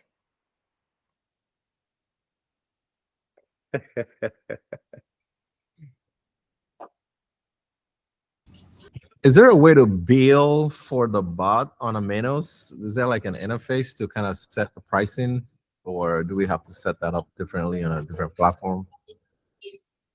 Well, which one do you have? I don't even know, but I do have the panel that you have right now, so I'm not sure. Okay, so do you have? Okay, you said you have the panel that I have right now. Is that this one here? The this one right here with all the workflows and stuff that you can actually do, or were you talking about this one? This one here, yeah. Okay, so I have the unlimited bots, right? I got the unlimited. I think I have that too. Yeah. Well, I think everybody has the unlimited. I don't know. I don't think that there's ever been a limit, but there is Aminos 1. Aminos 1 actually comes with Rusty Jet form or something. I don't know why the Flow Jet. There we go. I don't know why I keep calling it Rusty Jet. I don't know. I just but Aminos 1 comes with Flow Jet, which is its own white label version. Hence why you guys had to pay $1,000 because for the year for your setup and stuff. Why? Because you're actually getting this, and most accounts are usually about $97 a month. And so then now that way that's what they're doing is like you're getting this sub account here. But see, for me, I have unlimited sub accounts here for these, because I'm an agency owner and I have a bunch of different accounts in here. So I can build these out and I can actually sell these, blank systems like this to other people that buy my bots. So I can sell them my bots and sell them an account here. So I can sell them a CRM and my bots. Okay. As like an all-in-one package. Yeah, that's for me though. But the only thing that I have from Aminos is this. I just have unlimited bots. And so all I do is I take these and I push these into my CRM. I take those and I push them into here. Okay. Aminos doesn't provide a way to do rebilling and all that stuff that like GHL. No, because what you get is FlowJet. Hey, I got it right. FlowJet for which is their white labeled. I call mine Podimation. They call it FlowJet. FunnelJet. FunnelJet. Hey, at least it wasn't Rusty Jet. That's a separate offer called FunnelJet from Aminos? Yeah, that's part of the Aminos 1 package. The one that they just launched recently, the upgraded, isn't it? Yeah, and they only do so many of those. Yeah. Oh, God. Because what they're actually doing is they're doing what I'm doing. It's just I don't need their account, and all I did was I just did my one-time fee for this. And then, my one-time lifetime fee, and then I just build all that stuff out over here. Yep. So you would still be doing the same thing. So like with the Aminos 1, they already have all this stuff built out. But again, that's like me already knowing how to do this, me getting Aminos 1, getting all the same stuff here. And I go, oh, well, this is cool, but I still need to do this. I still want this, and this to happen. So I'm still building it out myself. So Aminos 1 is like getting this. already pre-built up, pre-set Already up for you. pre-built. Got it. Okay, so how is this able to shut down the bot if the rebilling doesn't work for the bot that you sold them? Let's say you get a client that you put on a payment plan for the bot and their payment fails. How do you shut down the bot automatically from your workflow or? Okay, so yeah, good question. I'll just answer that really quick here for you. But Reginald, I think you probably weren't here the whole time, but I'm going to be going through in about 2 weeks. I want to do another like build session into high level and or other CRM systems, so that way everyone can kind of get a good idea of like what's really going on. And so like in turn to answer your question, like how would we actually do that? Very simply, once it's in here, you make a purchase through my store account on here, build out a workflow, you know, and that goes through, and they're on a monthly subscription. If that payment doesn't go through, the payment's rejected, I get notified, and then I can just go in here and I can turn off their bot. So like I can come in here and just see, where is it? There's the thing where you can actually turn it on and off. Oh yeah, I can just come in here. I don't have to delete it, but I can turn it off. Okay, I can just go to disable. The manual turn off. Got it. Okay. I was just trying to figure out like how to automatically turn it off, shut it down. Maybe like using the make automation or something, but there's no trigger in Aminos to shut it down. Yeah, well, you can't go back into Aminos with it. Oh, okay. So you can. It's just a manual thing. Hey, cool. Like, you know, F off. I'm not going to pay you anymore. Okay, great. Boom, shut it down. They just don't get any leads anymore. Got it. That makes sense. But yes, again, you can actually do that with workflows inside your Aminos one. I'll just leave it at that. With your Aminos one, you can actually do that within there because it is go high level. What I'm showing you in here, what I've showed you all in here, is the same thing that you'll be able to use in your FlowJet, RustyJet, whatever it is, the Aminos one. So I get it. Thank you. Yeah. But then like, yeah, there's a lot more that can go on in there. And that's what I mean, guys. There is so much that we can actually do in here. And that's why doing the whole system development side is like a whole nother can of worms. So if we got like what we got today, like to recap really quick, what we got with the Aminos bots and, you know, like building them out, starting and stuff like that. And then the workflows, you know, the flow builder in there, and then the automation, you know, utilizing Make or the or Zapier or Pabbly, or then utilizing the GHL direct integration, the pros and cons between all that stuff, prompting a little bit of prompting with ChatGPT and stuff, and then getting into the actual GHL system itself. You know, that's just one side, is building out the bot. Number two then is your prompting for the bots. If you're doing the AI block, if you're not doing the AI block, you just got to design it out and questions and answer flows. And you can do that also too, again, with the ChatGPT. You can have it help you build out a block flow itself. So there's really a lot of cool things that you can really do in there. You know, so yeah. Let's see, Black Cube added. Read.ai, yep. Meeting notes to the meeting, recording. Okay. Yep. So pretty cool stuff here, huh, guys? So I know there's a lot in here. And again, you guys are all going to get the recording too. And so anybody else have any questions about this? Are you gonna leave the recording on your YouTube? Absolutely. Absolutely. Cool. Let me pull that up here real quick.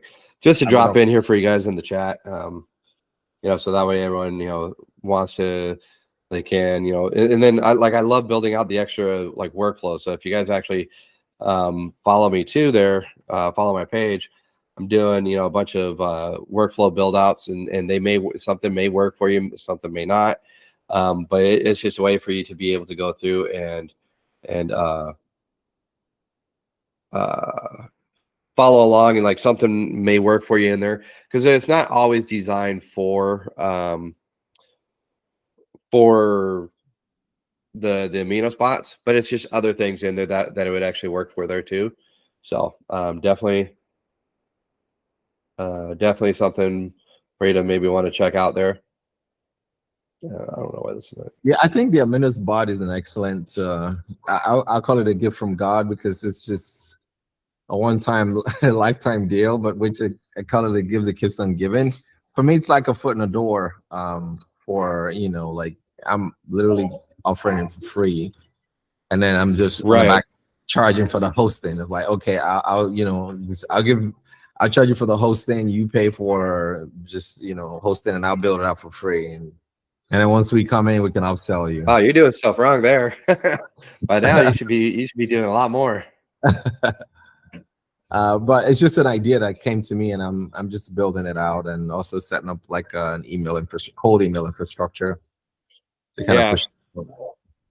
Yeah. So I mean, you may have just actually missed that part too about the having ChatGPT set up your emails and like just re-looping it around and stuff like that, just to create those different ones. And so you could have missed out on that one there too, but like you got 3 hours now to go back through and watch. So oh, definitely. I'm gonna sit on your YouTube page all night today. All right. As soon as you upload it. Absolutely. Yeah. Hopefully that there should be today.